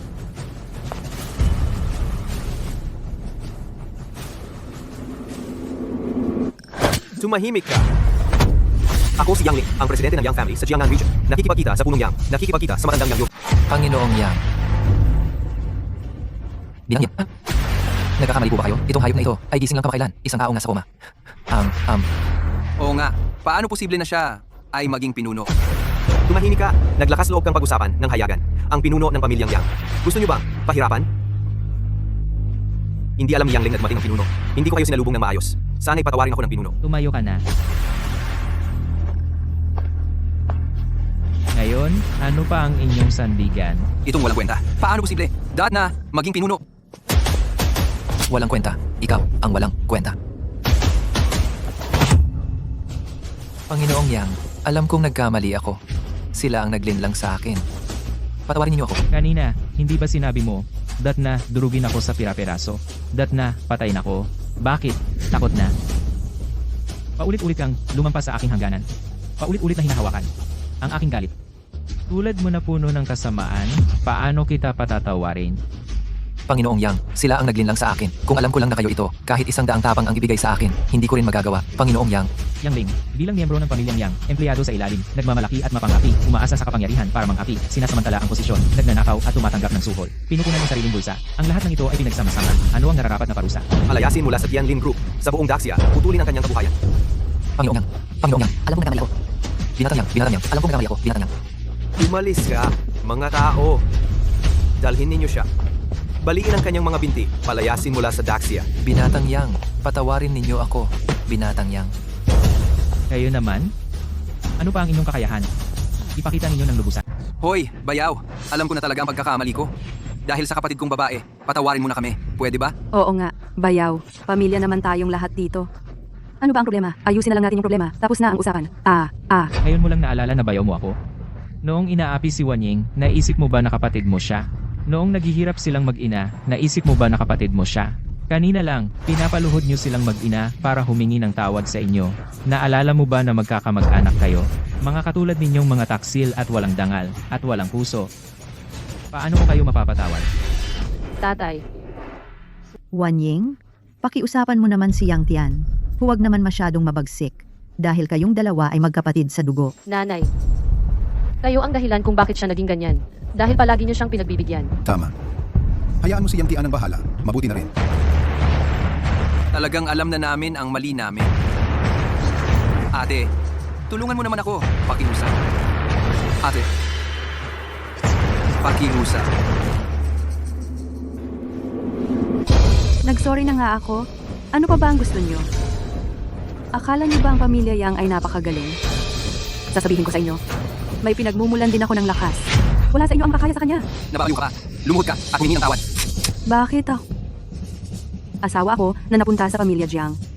Bakit sila ang pinahihiya ako dito? Ang nasa likod ko, hindi papayag.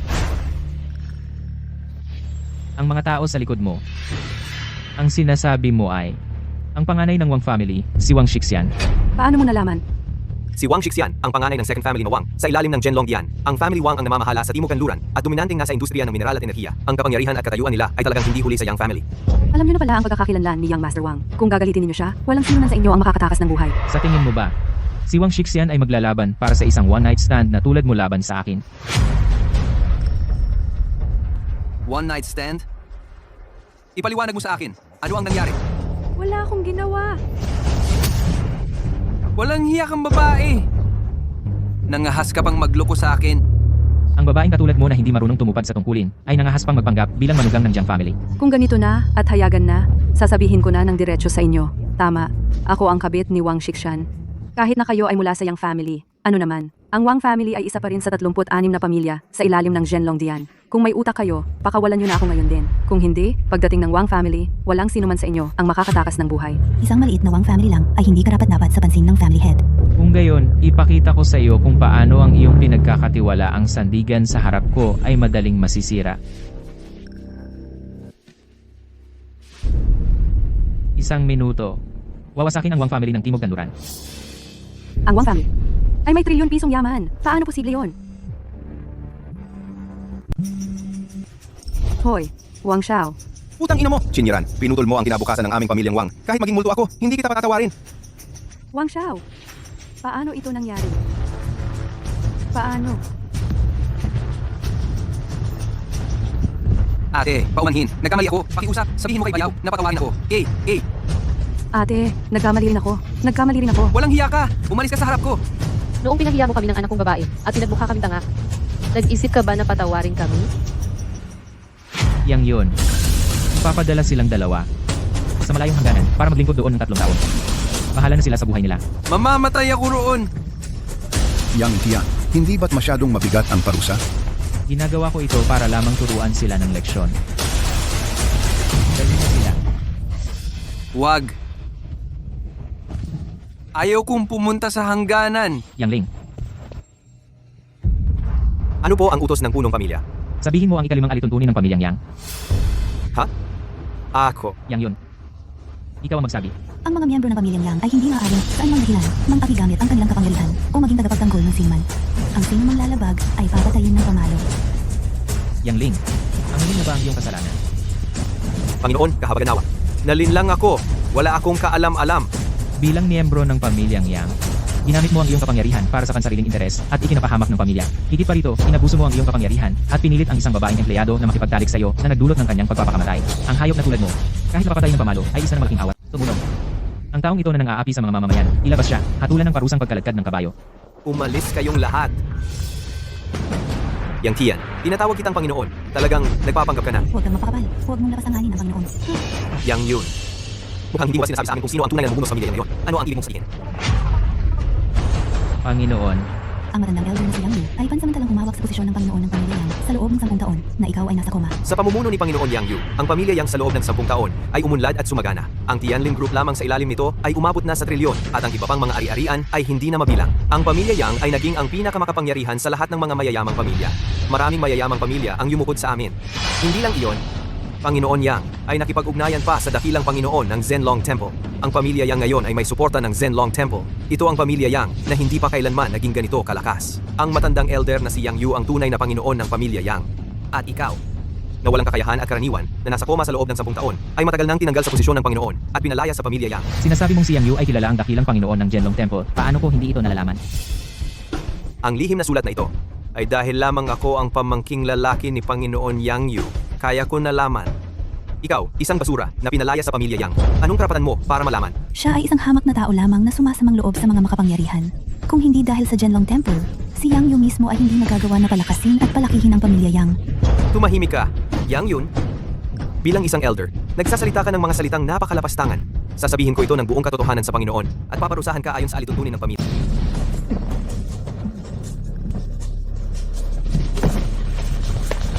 Manager Yang, ngayon na ba? Yang Tian. Si Yang Tian ay isa lamang itinakwil na anak ng pamilyang Yang. Hindi siya talaga ang pinuno ng pamilya. Tama, ang pinuno ng pamilyang Yang ay si Yang Yu. At ako ay pamangking lalaki ni pinuno Yang Yu. Yang Tian, ikaw, sa pinakamabuti, ay isa lamang dating pinuno ng pamilya. Karapat-dapat bang manghimasok sa akin? Ikaw ang tunay na mayabang. Pagkatapos ng lahat, ay isa pa ring walang kwenta. Pinapunta pa kami sa hangganan. Anong klaseng tao ka? Jiang Wanying ganitong walang kwenta, kaya mo pang magustuhan? Ang paningin mo ay talagang masama. Walang kwenta. Alam mo ba, ang pamilyang Yang ay may isa pang alituntunin. Ang simang mapastangan sa pamilyang Yang, putulin ang dila, hatiin ang katawan sa pamamagitan ng kabayo. Sa palagay ko, ang ganitong mapangahas na tao, dapat patayin sa lugar. Gawing halimbawa. Ginoong Yang, kami ay maaaring magbigay ng patotoo para sa iyo. Akusahan ang taong ito ng panlalapastangan sa pamilyang Yang. Oo, Ginoong Yang. Ngayon na, mag-utos ka sa mga tao na ilabas itong walang kwenta, putulin ang dila, hatiin ang katawan sa pamamagitan ng kabayo. Nangahas makita ang kawalang-galang sa pamilyang Yang, talagang naghahanap ng kamatayan. Tama, dapat hatiin ang katawan ng 5 kabayo. Ay mga mangmang na tao lamang. Ang pagpaparusa sa inyo ng pinuno ng pamilya ay isang karangalan para sa inyo. Nangahas pa kayong dito. Magsalita ng walang gala. Mga naririto, dapat nakikita ninyo ito. Kung sino talaga ang daga. Elder Yang Yun, sa tingin mo ba talaga na mapoprotektahan mo siya? Bilang elder ng pamilya Yang, isinantabi mo ang interes ng pamilya. Ibinigay mo ang industriya ng Yang, ang Tianlin Group, sa isang taong itinakwil na bilang bigay kaya. Sa pagwawalang bahala mo sa interes ng pamilya, ikaw ang talagang naghahanap ng kamatayan. Tama. Ang pagsira sa interes ng pamilya ay dapat talagang mamatay. Anong problema, basura? Natatakot ka na? Maaari kitang bigyan ng pagkakataon.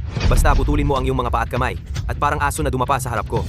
Tilaan mo ang sapatos ko hanggang sa malinis. Maaari kitang bigyan ng isang pagkakataon para magsalita ka kay Patriarch Yang Yu ng ilang magagandang salita para mapanatili mong buo ang katawan mo. Yang Yu, ano ba siya? May karapatan ba siyang hatulan ako? Pero, maaari ko kayong bigyan ng isang pagkakataon. Tawagin mo rito si Yang Yu. Tatanungin ko siya ng harapan kung paano niya nakilala ang Divine Master ng Zhenlong Hall at kung paano siya naging patriarch ng pamilya Yang. Walang galang, ikaw, isang taong itinakwil ng pamilya Yang, ay nangahas pang tawagin ng direkta ang pangalan ng Patriarch. Ang kapal talaga ng mukha nito. Pero kung malalagot siya, hindi na ako mag-aalala na maparusahan. Baka sakali pa, ay mapansin pa ako ng pamilya Yang. Ang estado ko ay biglang tataas. Young Master Yang, ang basurang ito hindi lang dinudusa ang pamilya Yang. Nagkukunwari pa siyang Divine Master. Sabi pa niya, kailangang magmano sa kanya ang 4 na elder. Ang Zhenlong Hall ang nangangalaga sa kapayapaan ng dakilang siya. May dakilang kontribusyon sa militar at walang katulad na kabayanihan. Ang taong ito ay napakawalang galang. Hindi niya pinapansin ang Zhenlong Hall at ang Divine Master. Dapat mo siyang gilit-gilitin. Naglakas loob kang manghamak sa Panginoong Diyos, pero siya ang tagapagtanggol ng dakilang siya. Ang ginawa mo, kung malaman ng Genlong Dian, Patay ka talaga. Ang pagtanggol sa dakilang siya ay tungkulin ko. Ang titulong tagapagtanggol, hindi ako karapat-dapat. Tumigil ka sa kakabulahan. Hanggang ngayon, matigas pa rin ang ulo mo. Talagang wala kang takot sa kamatayan. Walang kwenta. Kahit ang Yang family, ang pinakamayamang pamilya, ay takot makipag-away sa Genlong Dian. Ikaw, maghanda ka na lang sa kamatayan mo. tatawagan ko na ang head ng pamilya para dakpin ka, ang naghamak sa aming pamilya at nagkukunwaring Panginoong Diyos at ipabitay sa harap ng publiko. Mabuti pang magmadali ka. Kilala ni Yang Yu ang mga tao sa Genlong Dian. Isama mo na rin sila. Tatanungin ko sila kung bakit sila nahuli sa kasal ko, si Yang Tian. Kasalan ng isang walang kwenta, gusto mo pang dumalo ang mga mataas na tao ng Genlong Dian? Nasa bingit ka na ng kamatayan. Nagsasalita ka pa ng ganyan? Tatay, nanay, bakit hindi niyo pa siya itakwil agad? Nagkunwaring Panginoong Diyos. Kung mag-imbestiga ang Genlong Dian at maghiganti, papatayin ang buong angkan natin. Papatayin ang buong angkan. Yang Tian, Tatay, huwag kang mag-alala. Alam ko ang ginagawa ko. Gusto kong makita kung paano papatayin ng mga dakilang tao ng Genlong Dian ang buong angkan ko. Ngayon na, tatawagan ko ang head ng pamilya. Gagawin kong libing ang kasal mo. Ito ang ilan sa aking mga koleksyon ng dahong pao mula sa punong ina. Halika. Subukan mo, emissary. Hindi na kailangan. Shenzhou Darren, inaabisuhan kita na may isang napaka-importanteng tao ang lumitaw. Kung mahuhuli mo ang pagkakataong ito para umangat pa ang Yang family, nakasalalay na sa iyong sariling kakayahan. Salamat sa paggabay, Darren. Sinabi rin ni Darren na gusto lang niya ng mga asong tapat. Pakiusap, ipaabot mo kay Darren? Kami sa Yang family ay handang mag-alay ng buong sarili para sa kanya.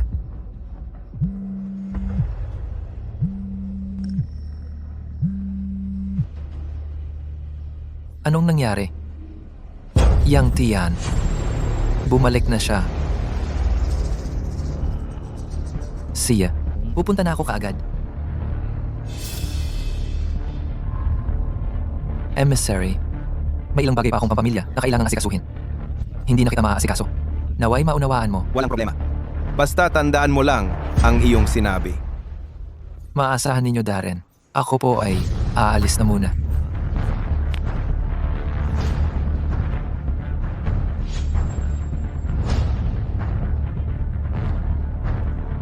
Darren, kanina, mula sa bibig ni Yang Yu, narinig ko ang pangalang Yang Tian. tanga talaga ito. Hindi magtatagumpay sa malalaking bagay. Kapag may humukay ng hukay, siya mismo ang lulundag. Maghanda. Ako mismo ang pupunta. Opo, Darren, ayon sa ulat ng ating mga tao, si Yang Yu, ang pinuno ng Yang family, ay paparating na. Handa na ba ang lahat? Handa na po. Umalis ka na. Gawin ayon sa plano. Opo. 10 taon na ang nakalipas. Shenzhou. Malalim pa rin ang mag-iisip at malayo ang pagpaplano niyo. walang kwenta. Abangan ninyo, Panginoong Yang. Dadalhin ko na ang mga tao. Sa oras na iyon na ang katapusan ninyo. Ikaw kasi, mas mabuti kung mahinahon ka. Gusto mo pa talagang gawin ito hanggang sa ganitong punto. Bago ka huminto, hintayin mo lang ng Panginoon ng pamilyang Yang. Parusahan ka agad. Walang kwenta. Hindi kaya natatakot ka? Takot. Noong araw, ako lang ang nakalaban ng 10 bansa, nakapatay ng libu-libong kaaway, kahit ang aking kilay. Hindi man lang kumunot. Yang Yu. Ano ba siya? Ikaw ay parang patay na uwak. Ang natitira na lang ay ang iyong mabahong bibig. Sa ngayon, nangangahas ka pang magsalita ng ganyan. Ito na ang mabuting asawa na hinanap mo, ang buong pamilya ninyo. Hintayin ninyo ang pagtutuos. Binatang Yang, sa oras na iyon, kailangan ninyong tumestigo para sa akin. Ako at sila, ganap na naghiwalay na. Papalitan ko na ang aking apelyido ngayon din. Jiang Guoqing, meron ka talagang mabuting manugang. Binatang Yang, hindi rin kami kamag-anak ng pamilyang Jiang. Oo, kami ay hiwalay na sa pamilyang Jiang. Naghiwalay na ang kanilang mga ginawa. Walang kinalaman sa amin. Wala talaga. Mabuti. Huwag kayong magsisisi. Magsisisi kami. Ang alikaw ngayon ay ganap na kinainisan ang pamilyang Yang at ang Genlong Dian na offend. Sa oras na iyon, hindi lang ang Daxia patungo sa buong mundo. Wala nang lugar para sa iyo. Ganoon ba? At pagkatapos, mabilis. Makikita ninyo sa mundong ito, ang pinakamataas na lalaki, ang eksena ng pagluhod sa harap ko.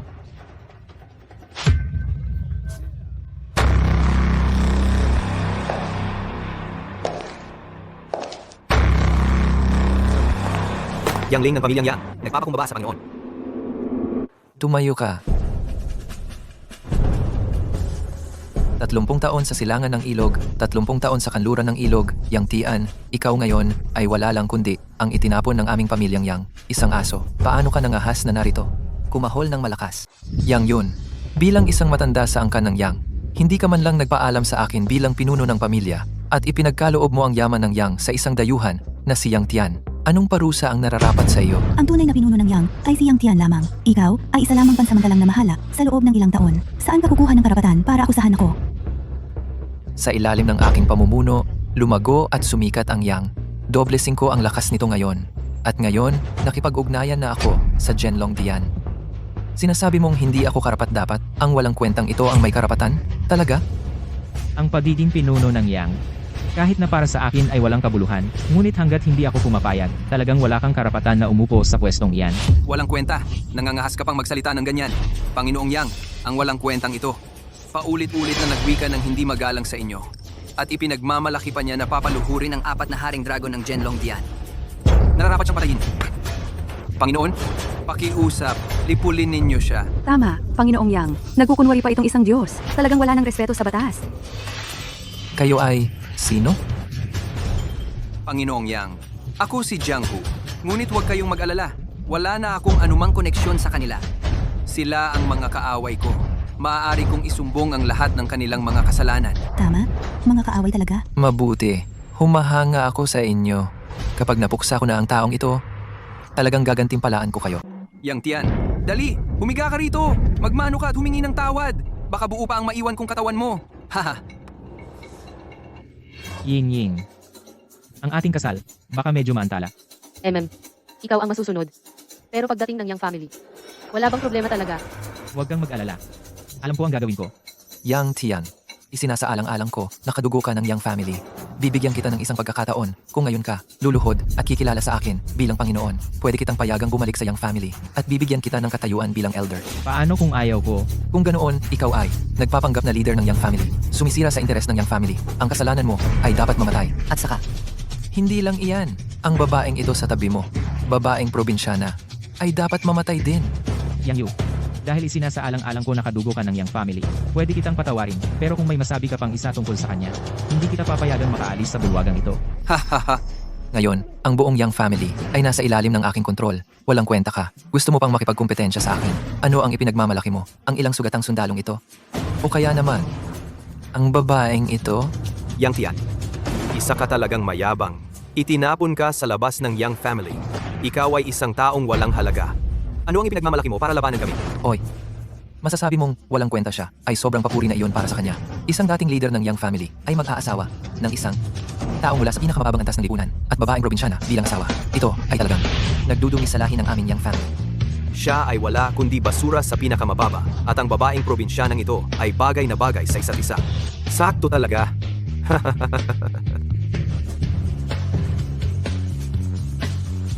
Mga walang galang. Isang hamak na miyembro ng Yang family ang nangahas pang punahin ang Empress.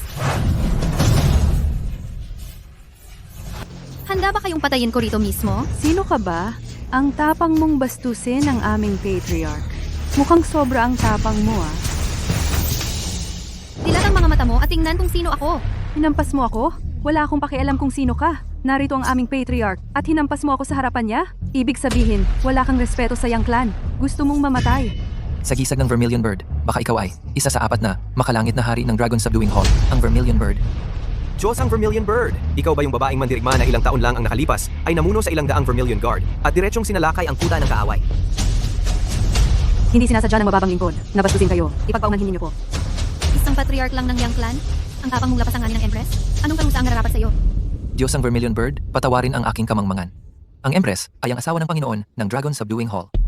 Ang titulong ito ay dapat igalang ng lahat at siya ang ina ng buong kaharian. Ngunit dito, saan nanggaling ang Empress? Baka naman dumalaw ang Empress sa aking Tianlin Hotel? Ang gulo rito ay nakakaabala sa Empress? Mga tauhan, palayasin ninyo agad ang mga ito sa Tianlin Hotel. Kung naabala ang Empress, pananagutan ninyo. Kayabangan, hanggang ngayon, wala pa ring respeto sa Empress?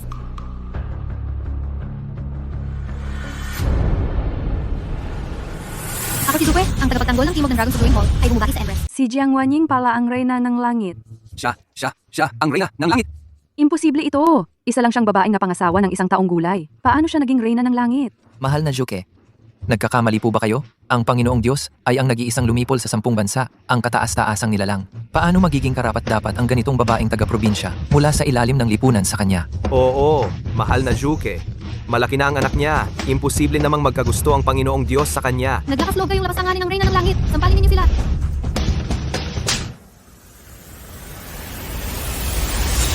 Ang tunay na anak na babae ng Jiang family sa Haicheng, si Jiang Wanying, ay mabait, mahusay, tapat, at may dalisay na puso, hindi nadungisan ng mundong ito. Sa ngalan ng Panginoong Zhenlong, ipinahahayag ko ito sa langit at sa impyerno.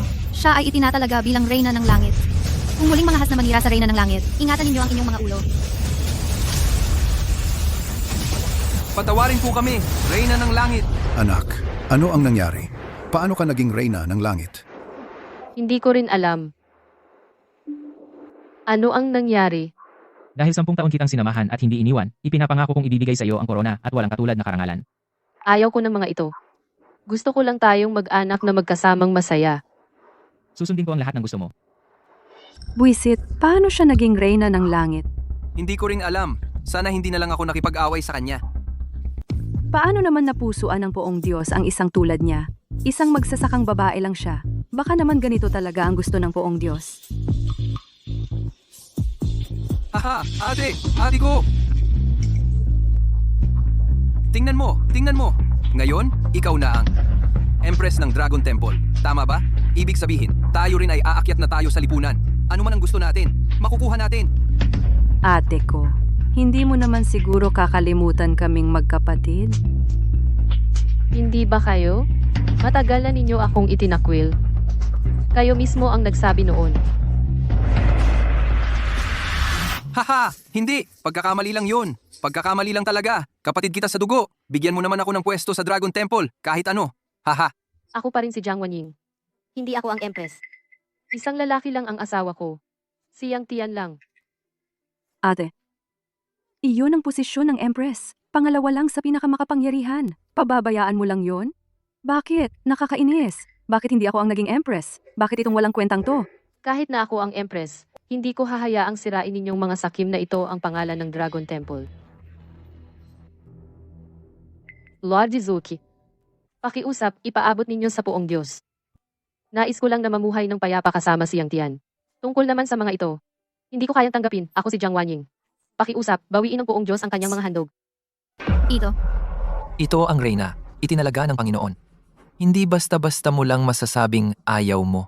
Ang Panginoon ay kataas-taasan. Maihahambing ba yan kay Yang Tian? Jiang Wanying? Bobo ka ba? Si Yang Tian ang gusto ko. Wala nang iba. Kung para lang sa sarili ninyong kapakanan, payo ko sa inyo, huwag na kayong mag-aksaya ng laway.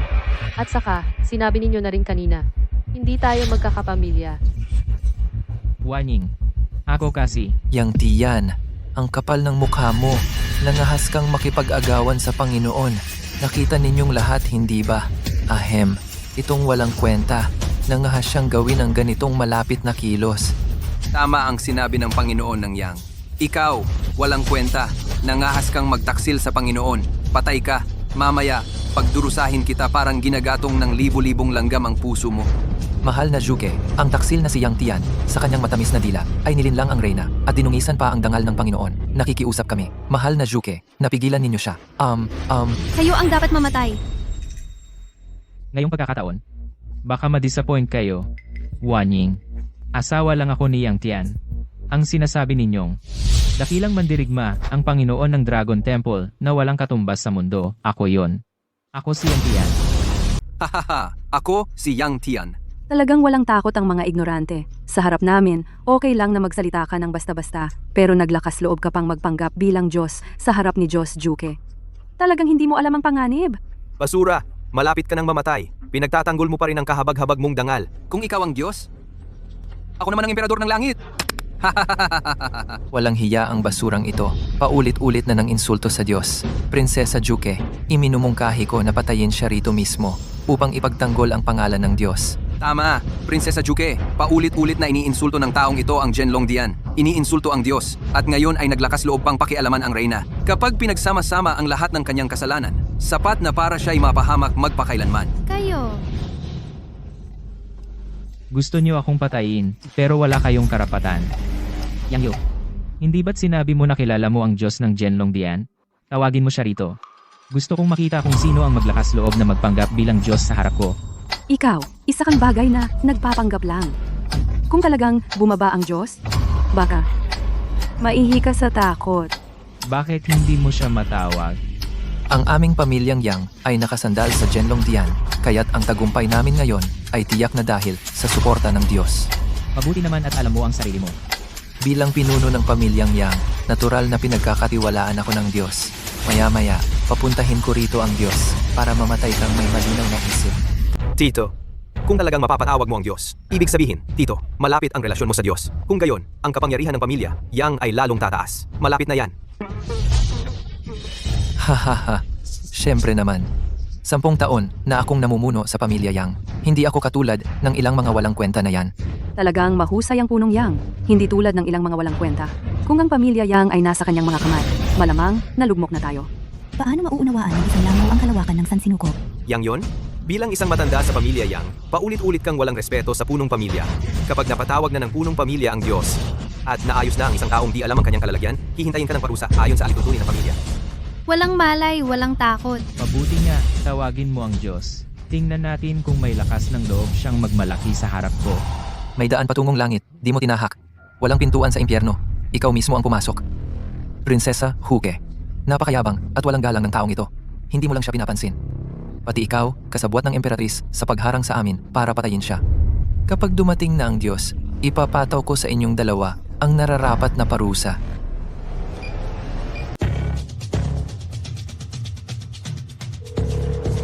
Narito na ako. Mahal na Panginoon, nasa labas na po. Mahal na Panginoon, tiyak na dumarating para hanapin ang reyna. Hindi ko inakala na ngayong araw ay magkakaroon ako ng pagkakataong masilayan ang mukha ni mahal na Panginoon. Kung maipapahayag ko ang aking paghanga sa mahal na Panginoon, maaari kayang ako rin ay gawin niyang reyna? Mahal na Panginoon, tiyak na narinig na ang nangyayari rito. Walang kwenta. Tapos ka na ngayon. Ang boses ng mahal na Panginoon. Pamilyar na pamilyar. Ang pinuno ng pamilyang Yang, si Yang Yu, ay nagpupugay sa inyo, mahal na Panginoon. Nagpupugay sa inyo, mahal na Panginoon. Ito ba ang kataas-taasang anyo ng mahal na Panginoon? Napakagwapo niyang tingnan. Mahal na Panginoon, ito po ang walang kwentang ito. Hayagan niyang hinamak ang inyong karangalan. Isang kasalanang hindi dapat patawarin. Tama po, mahal na Panginoon. Isang lumpong nakaratay sa kama sa loob ng 10 taon, naglakas loob pang hamunin ang inyong kapangyarihan. Ito ay isang paglapastangan sa inyo, sa templo ng pagpapatigil sa dragon, at maging sa buong dakilang siya. Ang taong ito ay napakalaking ang loob. Naglakas loob siyang hayagang pakasalan ng inyong asawa. Ito ay tahasang paglalagay ng sungay sa inyong ulo. Ang ganitong pagkilos, paano mapapatawad? Dapat siyang durugin hanggang maging pulbos, at ang mga buto ay gawing abo. Huwag ka magpalalik. Walang kwenta. Lubusan mo ng ginalit ang Panginoon. Humanda kang mamatay. Nandito lang ako ngayon. Tanungin mo siya kung may lakas ng loob, siyang durugin ng pira-piraso ang katawan ko. Ang kapal talaga ng mukha mo. Panginoon, ang walang kwentang ito, hanggang ngayon, ayaw pa ring magsisi. Matigas ang ulo, paulit-ulit niyang dinudungisan ang inyong karangalan. Iminumungkahi ko na dito na lang siya pugutan upang maging babala sa iba. Upang maging babala sa iba. Ikaw ang dapat durugin ng pira-piraso. Panginoon, bakit po? Ang inyong lingkod na Qinglong ay narito dala ang mga handog para sa kasal.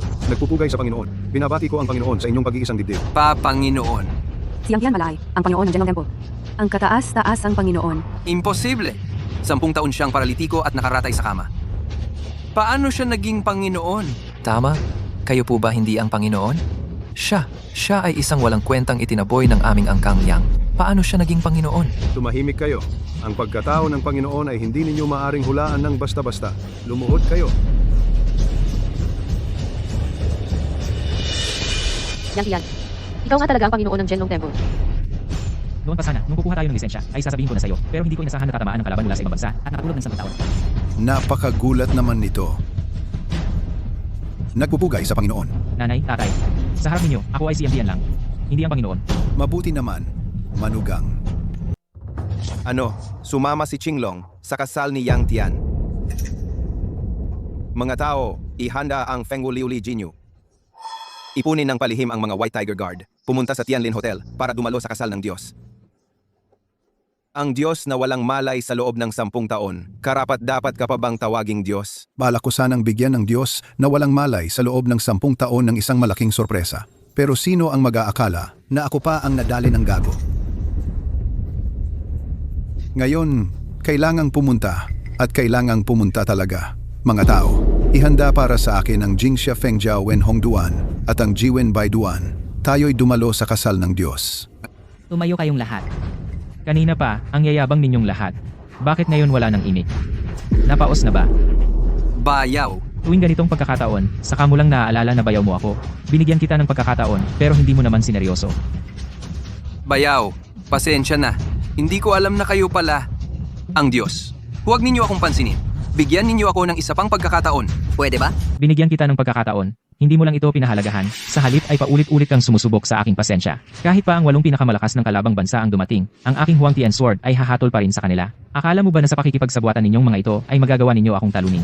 Noon pa man, naisip kong dahil sa respeto sa iyong ate, ay hintayin mo nang matapos ang kasal bago kita parusahan. Ngunit ngayon, wala ka ng karapatang maghintay pa. Nasaan ang mga bantay ng langit? Itapon siya sa hangganan sa loob ng 10 taon. Bahala na siya sa sarili niya, dalhin siya palayo. Bigyan mo ako ng isa pang pagkakataon. Panginoon. Kiniran. Kuya, Wala kang karapatang tawagin ako ng ganyan. Ikaw, babaeng ito, ay puno ng masamang hangarin. Doble kara. Bagamat may asawa ka na, ay hindi ka naging tapat. Ang tulad mo, taong may masamang puso, ay hindi karapat-dapat mabuhay. Panginoon, kahabagan. Una kong naisip na hatulan ka ng Lingxi, ngunit isinasaalang-alang ang pagbibigay mo sa pamilya Jiang ng isang tagapagmana, palayasin ka sa Haicheng. Huwag kang muling tatapak dito. Kung sa hinaharap ay muling gagawa ka ng mga kasuklam-suklam na bagay, ang buong dakilang siya ang magwawakas ng iyong buhay. Umalis ka. At kayo rin, na dapat ay mga kaibigan at kamag-anak, ngunit bawat isa ay may lihim na masamang hangarin. Mula ngayon, aagawin ang lahat ng inyong ari-arian. Palayasin sa Haicheng. Bahala na kayo sa sarili ninyo. Kayong dalawa, ano pa ang masasabi ninyo? Mahal na Panginoon, O kaya naman, sa tingin ninyo malakas ang inyong pinanghahawakan at naging pangulo na ng pamilyang Yang. Mahal na Panginoon, kayo po ang tunay na pangulo ng pamilyang Yang. Huwag po ninyo kaming pansinin. Bulag po ang maliit kong tao. Mahal na Panginoon, patawarin ninyo ako. Patawarin ninyo ako. Sa tingin ko napakatagal na ninyong nasa mataas na posisyon, nakalimutan ninyong kayo'y ordinaryong tao rin. Ano ang halaga ng Qianling Group? Ano ang halaga ng pamilyang Yang? Ang layunin nila ay upang ang mga mamamayan ng Daxia ay magkaroon ng mas magandang buhay, hindi para kayo'y magpayaman, maging mapang-api at mang-abuso gamit ang inyong kapangyarihan. Zuki, narito po ako. alisin ang tungkulin ng dalawang ito. Sa loob ng Daxia, putulin ang kanilang kabuhayan. Opo, Huwag na ipakita ninyo ang huling halaga ninyo itapon sa malayong hangganan at hayaan silang mamatay sa sarili nilang paraan. Dalhin na sila. Ying, pasensya na. Ang maringal na kasal na ipinangako ko sa iyo ay napakatagal nang naantala. Basta't gising ka. Iyon na ang pinakamaganda. Ang kasal ay magsisimula na. Ang Zhenlong Dian, Xuanwu at Baihu ay dala ang aming handog upang dumalo sa kasal ng mahal na Panginoon at Reyna. Xuanwu, Baihu, isang dalubhasa sa gamot, isang hari ng sandata. 4 na haring dragon ng Zhenlong Dian. Lahat ay dumalo sa kasalan. Ako ang Diyos na Panginoon ng Zhenlong Dian at ginawa kitang reyna ng langit. Sa ganitong malaking pangyayari, paano sila makakapag-atubiling hindi pumunta? Tama ba ang sinasabi ko? 3 kagalang-galang. Ito. Pa, Diyos na Panginoon, kahit na hindi tayo nakita sa loob ng 10 taon, para pa rin sa mukha ng Zhenlong Dian, ngayong may handaan para sa kasal, natural lamang na kami ay dumating upang batiin kayo.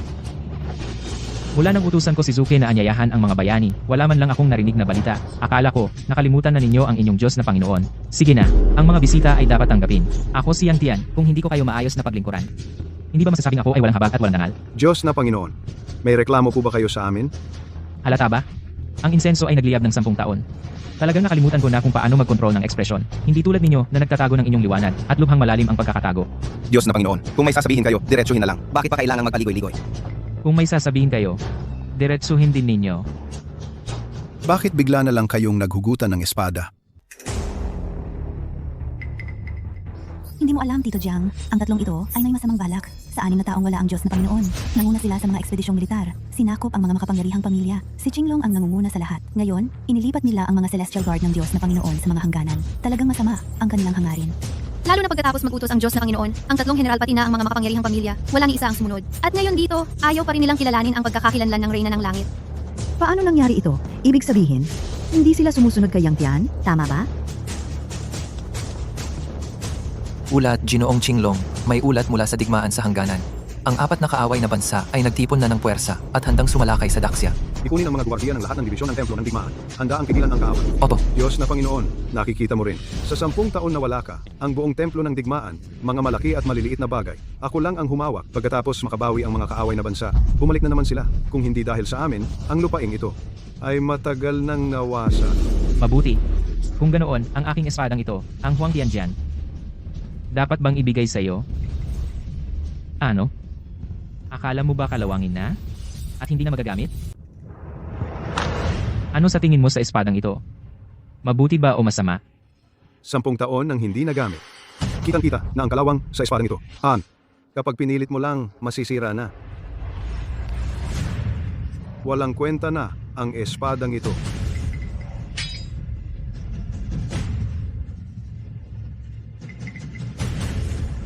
Ang espada naman sa aming mga kamay. Sa loob ng 10 taon ng pagpapatalas at pangangalaga, lalong tumalim ang talim nito. Sa tingin ko, ang espada mo, itapon mo na lang. Ano naman ang masasabi ninyo? Ang espadang ito, kahit muling patalasin, hindi na ito magiging isang mahiwagang sandata. Paano magagamit ng isang ordinaryong espada ang kapangyarihan ng aking Dragon Subduing Sword? Naiintindihan ko na ang ibig ninyong sabihin. Sa inyong puso, matagal na kayong hindi nasisiyahan sa akin bilang Dragon Lord. Kung ganon, ang bagay na ito, kilala ba ninyong lahat? Ito Ito ay tinatawag na Heavenly Decree. Ang ibig sabihin nito, sa langit man o sa lupa, ako lamang ang naghahari. Ang may hawak nito ay makapag-uutos sa lahat ng direksyon. Sa loob ng 100 milya, lahat ng makapangyarihang pamilya at grupo ay dapat sumunod sa utos ng may hawak. Ito ay para lamang gamitin ng Dragon Lord ng Dragon Subduing Hall na sumisimbolo sa pinakamataas na kapangyarihan. Maaari kong iwanan ang posisyon bilang Dragon Lord ng Dragon Subduing Hall. Ang sino mang makakuha ng Heavenly Decree, siya ang magiging bagong Dragon Lord ng Dragon Subduing Hall. Diyos na nagpapagtanggol. Huwag! Hindi pwede yan!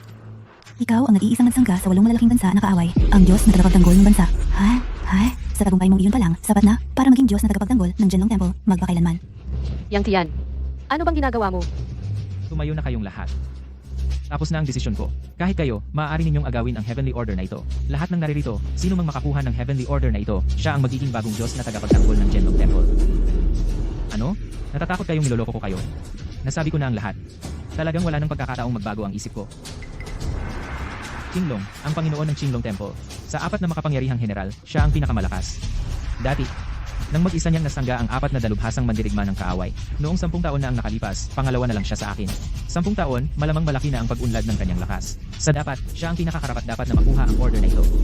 Baihu, ang Panginoon ng Baihu Temple. Sa 4 na makapangyarihang general, siya ang tagapamahala ng pagpatay at pakikipaglaban. Siya ang hari ng mga sandata. Dati, pinamunuan niya ang Baihu Guards upang wasakin ang mga bansang kaaway. Hindi rin mahina ang kanyang lakas. Xuanwu, ang Panginoon ng Xuanwu Temple. Sa 4 na makapangyarihang general, siya ang tagapagtaguyod ng depensa. Siya ang kamay ng medisina. Dati, pinamunuan niya ang Xuanwu Guards upang magligtas ng buhay at magpagaling. Hindi rin mahina ang kanyang lakas. Ano? Wala namang walang kwenta sa inyong lahat na narito. Bakit walang ni isa man ang nangahas na kunin ang Heavenly Order nito? Ikaw, Byaku, ikaw ang dating humadlang sa isang puwersa ng kalaban. Ang token na ito, ikaw na ang kumuha. Ako naman, nagligtas lang ng Daxia mula sa panganib. Hindi tulad mo, Qinglong, na nakapigil sa pag-atake ng 4 na malalakas. Ang lakas mo, talagang nahihiya ako sa'yo. Ikaw naman, Xuanwu. Kumusta ka? Ako, para sa Templo ng Digmaan. Nagsumikap ako ng ilang dekada at nagtanggol sa Daxia ng 10 taon. Ang mga puwersa ng kaaway, lahat ay aking pinigilan. Ganito ang katotohanan. Maaari ninyong siyasatin. Sa tingin ko, may kakayahan ako na maging pinuno ng templo. Ako na ang kukuha. Kuya, bakit hindi tayo umupo at mag-usap ng maayos? Alam ko naman kayong dalawa ay hindi susuko sa akin. Huwag mong isipin na ikaw lang ang may ambag. Sa pagtanggol sa bansa laban sa kaaway, kami naman, ay hindi ba nag-ambag din? Tama. Kung ganoon, kanya-kanyang galing na lang. Kunin natin ito. Sila, Walang sino man sa mundo ang makakatanggi sa tukso ng kapangyarihan. Talagang ikinahihiya ko ang templo ng Jianlong. Ang token na ito, ako na ang kukuha para sa inyo. Dumating na ba? Ang 4 na malalakas ng kaaway. Naglakas loob kayong pumasok sa Daxia. Isang maliit na lugar lamang ito. Pumupunta kami kung kailan namin gusto at aalis kami kung kailan namin gusto. Naghahanap ka ng kamatayan. Sandali. Huwag ka madalos-dalos. Tama, huwag tayong padalos-dalos. Ngayon, ang banal na orden ng inyong templo ng pagpigil sa dragon ay nasa akin na. Ako na ang inyong bagong Diyos na Panginoon. Imposible. Ang lakas mo. Bakit napakalakas mo na? Mangyari pa, dahil kami ay pinagpala ng langit. Sa tulong ng mga lihim na pamamaraan, ang aming 4 ay may kapangyarihang abot langit. Kahit ikaw noong 10 taon na ang nakalilipas, ay hindi namin kalaban. At saka, 10 taon ka nang nakakulong. Ngayon, Ikaw, ang dating Diyos na Panginoon ng Templo ng Pagpigil sa Dragon, sa harap namin apat, ay para lang isang langgam. Ngayong ang banal na orden ay nasa akin. Dapat kayong sumunod sa akin. Sigurado ka ba? Nasa iyo ang banal na orden.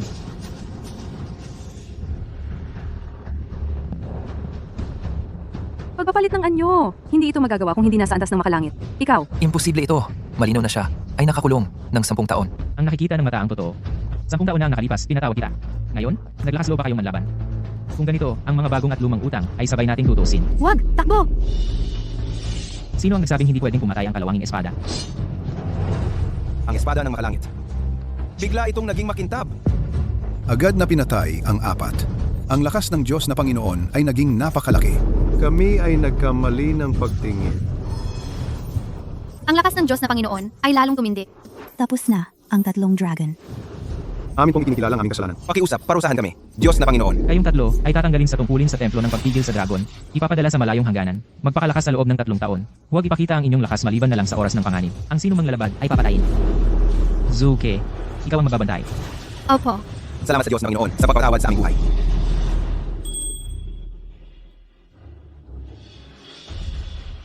Tapos na ang lahat. Wala nang magdududa. Magpapatuloy ang ating kasal. Ngayon, ako si Yang Tian ay ipagkakaloob sa iyo ang isang maringal na kasal